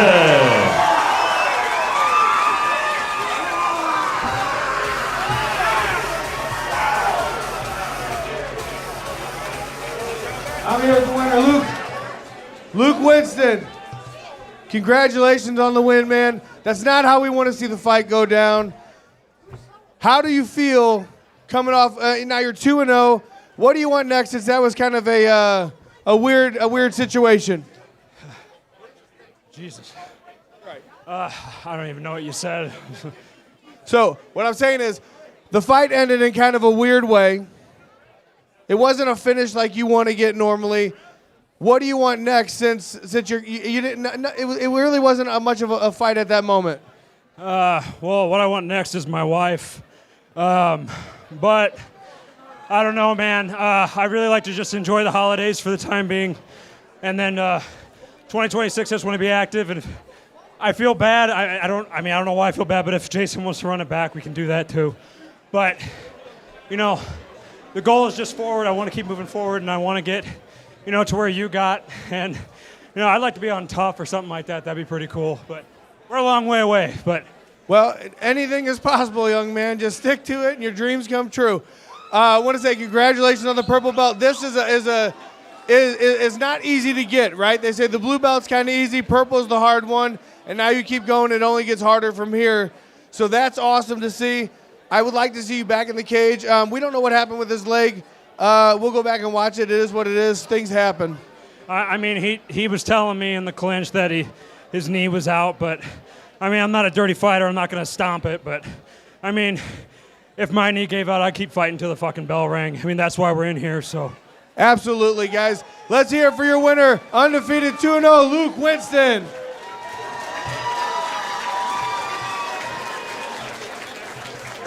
Here he is as a pro. Well, and he's not wrong. If your opponent's knee comes out, they need to tap out. That was You our co-main can't- event. It's sponsored by Unrivaled Realty. Sorry, I didn't mean to cut you off, Jordan. Nope. Get the sponsors in. They're more important than what I got to say. But it is unfortunate because you have to keep going there until the ref stops it. No, I agree. Yeah, I mean, Jason should have verbally submitted to the referee then if he needed it stopped. I agree with you. Yeah, guys, we don't know what happened to his knee. It happens. It's the fight game. It sucks. But I know that Jordan Dowdy would have ripped that leg off until the guy tapped out. Like you say your leg hurts, that's a target at that point. This is a professional fight. This is your career. I'm not going to take it easy on you because you just told me something hurts. But also, the fight was over. Nobody wanted to end like that. Yeah. I don't think it was disrespectful by promoting him. They planned on promoting him before the fight even happened, win or lose. Yeah. Right? Yeah, and to your what you guys are talking about, I was in a fight once. The guy tapped. The ref didn't see it. I let go, and I got pounded in it with a bad concussion. I ended up choking him out later because once I grabbed it, I told the ref he's going to sleep or he's tapping. And the ref got closer. But, yeah, I mean, refs miss things, and you see guys all the time not quit fighting. He could have been telling him his knee was out. I don't think Jason Powell would do this, but there are times where the guy will say that. You let up, and then you're getting clocked. Absolutely. Well, a very lackluster, disappointing co-main event. I personally don't want to see that one ran back. I would like to see Luke Winston fight a different opponent. Well, Jason's a 45er. He should go back down. Yeah, you don't want Jason fighting up for no reason. I would like to see, Luke get on the next NFA card, take his career to the next level, and fight, a different opponent, right? Yes. All right, let's get to our main event, boys. Ladies and gentlemen, now making his way to the NFA cage, Irfan Mulabatinovich. Well, I mean, we can say a lot about Irfan. He's fought for us a bunch. It's not a whole lot that we haven't said about him. He's rushing out here. He's ready to go. He didn't wait for his music. No, like I said earlier, man, I've been watching a lot of his videos, and I love the different, unique techniques he displays and shows, and I'm pretty sure, obviously shows the students, stuff like that. I want to see the advancements he's made because once you start coaching a lot more, your technique and your skills improve vastly. Yes, and what we talked about with Luke, his amateur career, how stud after stud. Irfan's pro career has been kind of that way. He hasn't taken any easy fights himself either. Yeah. And all three of his wins are by submission. But one thing talking about, him being a coach and a leader, I don't remember what happened in some fight instance where the crowd was getting into it, and he basically looked at them all and told them to cut that shit out, and they all stopped immediately. Yeah, he demands a lot of respect. Yes. His opponent now making his way to the NFA cage, Dave McIntosh. He's coming out here. He's ranked number 7th in Arkansas, number 22nd in Oklahoma. He's out of Colorado, though, so he travels a lot to fight. He has some LFA experience, but so does Irfan. They're both coming here with some LFA experience. Now, it does look like that, going off of some of the tapes I've seen, that Day does live and die by the ground. Well, then I guess he'll be shooting for some legs. Well, I saw his last match. He did lose by a guillotine, so I really don't know much about him other than I see the 2-2 record and seems experienced if he's traveling around. And props to him. He did take this fight on short notice. Also props to Irfan for accepting it, as we had a last-minute injury issue. But yeah, I mean, they're both kind of looking at the same thing here. You got 3-3 and 2-2. His music's throwing me for a loop. I know it sounds like the fans are. It sounds like screaming. I mean, maybe he did it on purpose. Yeah. I was with you when you took your headset off. I started looking around too. Like, is that? It was weirding me out. Again, both these guys are very humble, very polite. This card, we really haven't had any of those guys that, I guess, showboat would be the word I'm looking for. And no, showboating's fun. I personally, as me and Adam were talking earlier, I like that it's a sport. I like when guys are respectful. You can still be fun in the cage. That other stuff is for the high-level pros. Yeah. If you're locally amateur, I mean, the way that it was back then was, it was just gym beefs, which some of those still exist, but not like they used to. No. Yeah, you're right. Back when we all fought, everybody hated each other if you're from a different gym. So. All right, let's get our main event started. Ladies and gentlemen, this is the NFA 22 main event of the evening. Scheduled for 3 5-minute rounds in the NFA Professional Catchweight at 160 pounds, brought to you tonight by Primetime Sports Club, the official after party of NFA 22. And now, for all those watching on pay-per-view at NFAfights.com, and for those in attendance here in Arnold, Missouri, are you ready for war?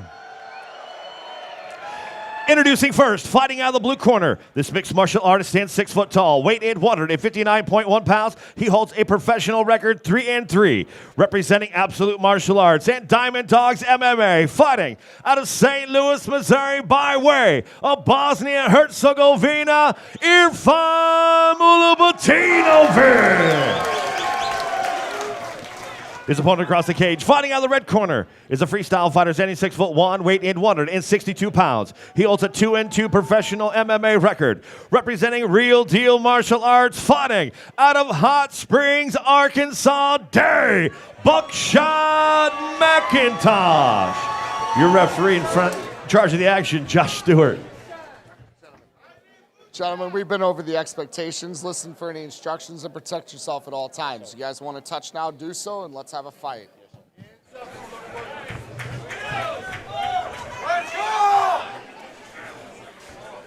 All right, boys, here we go. It's our main event.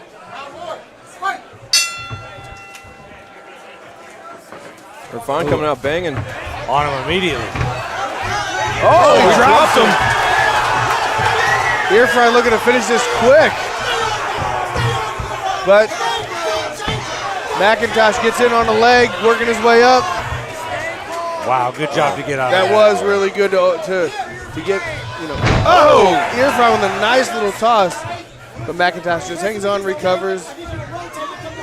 He was able to keep his hooks. Good judo throw, though.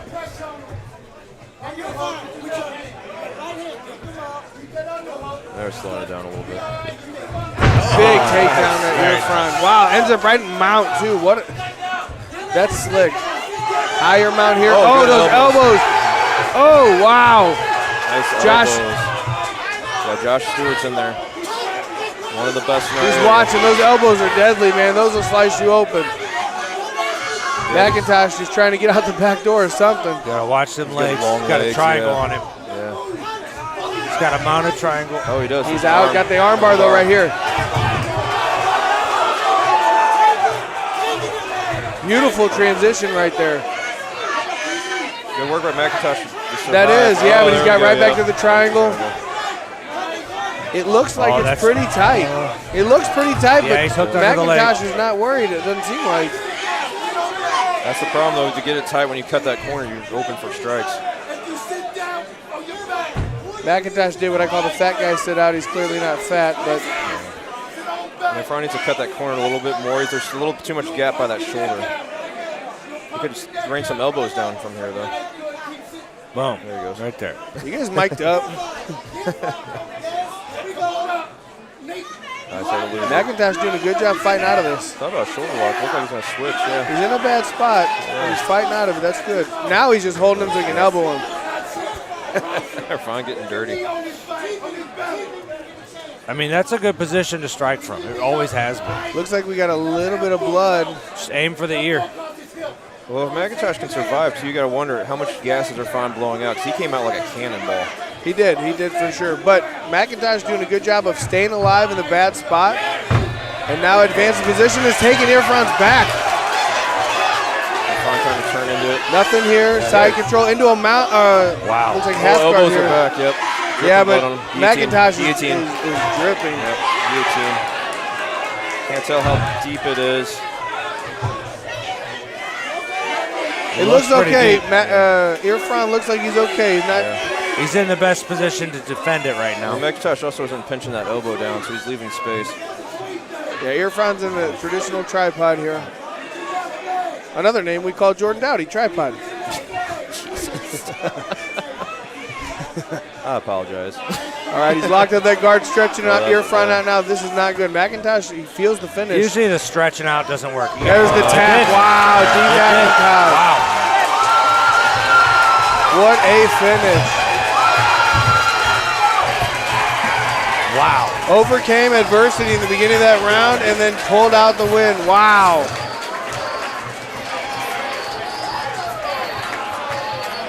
That was impressive because there was a lot of ways he could have lost that fight before he won it. Just the guts of hanging in there. He had options to, well, take a way out, and like you guys said, he didn't. He stayed in there, he fought through, and ended up coming out on top. Wow.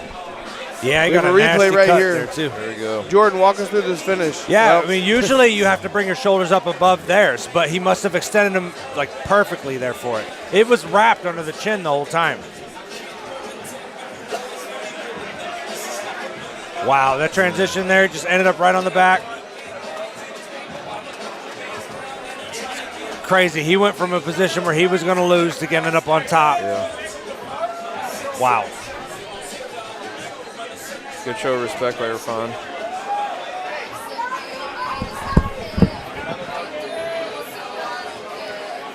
Man, that was a wild fight. It was a short fight, but it was a wild fight. Yeah, it felt like a lot happened real quickly. Quick turnaround, yeah. It's a quick turn of events. It just shows though one little mistake can change a whole fight. Yeah, because who knows what would, that's a nasty cut. Yeah. Who knows what would have happened if that would have gone around. That's true. You don't. Yeah. Make sure you head to the Primetime We've seen Sports one Club for the stoppage. We official saw one after stoppage party. already today due to a cut. So yeah, absolutely could have.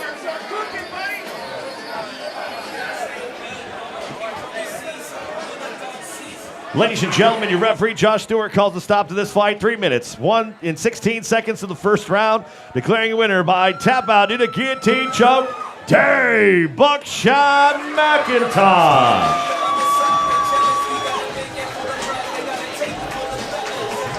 And McIntosh moves back into the win column 3 and 2. I'm here with your winner, Dave McIntosh. You come into enemy territory on short notice. You were faced with a lot of adversity at the beginning of that fight. How do you feel gutting it out, pulling out the win? Man, before I say anything, I just want to give all glory to my Lord and Savior, Jesus Christ. Without him, none of us will be good without him. That's what I want to say. And, man, I don't know, man. I had a rough match. It's been a long 6 months. Had my LFA debut. Was killing the whole fight. I got tapped out with a guillotine in the last 30 seconds. So this feels good to come back and show that my game's improving. I can't wait to be on top. And I want to give a big shout out to my opponent. You will be back, brother. Don't let the naysayers get you down. You will be back. Well, it was a good fight for all of us to watch. The transition to tighten up that guillotine was picture perfect. You locked up that guard and you stretched him. Once you felt it in there, did you know it was only moments before he taps? Yes, sir. Yes, sir. I've been practicing that. I've been picking my coach's brain. I'm like, man, I get caught in that. I want to catch somebody in it because it sucks. But, man, that's just all work to my coach right here, DeJuan Pickney. He always here for me. He's always traveling for us for the cost of nothing. I want you to know I appreciate you, man. We're going to keep getting to the UFC together. Let's hear it for your winner, Dave McIntosh. Once again, ladies and gentlemen, we're all headed to Primetime Sports Club for the official after party of tonight's event. We'll see you there. What was your highlight of the night, Jordan? Really, I like the knees to the head from Abraham Alcaraz, but that submission from Chad Hinton with just that whole series to set that up was insane. Oh, it's beautiful. Absolutely. Also, the main event here with McIntosh coming back from just being so deep behind. I mean, he was buried against the cage. He got up, fought back, was in a couple more bad positions. He just decided he didn't want to lose. Adam, what do you like about tonight? Brother, I am going with the Braden Eddy fight. That was a highlight. That was a fun Capped off with a gnarly submission out of Chad Hinton. And then, as Jordan just said, seeing someone come back from so far behind to come out with a win, with a finish. Not even like he edged out a win. He came back with a finish. That's the cool stuff I like to see. Well, our main event was sponsored by Primetime Sports. They are doing if you're local, they are doing an after-show party, so I hope to see you there. This was NFA 22. I'm Lance DeClue alongside Adam Sull and Jordan Downey. Hope to catch you next time.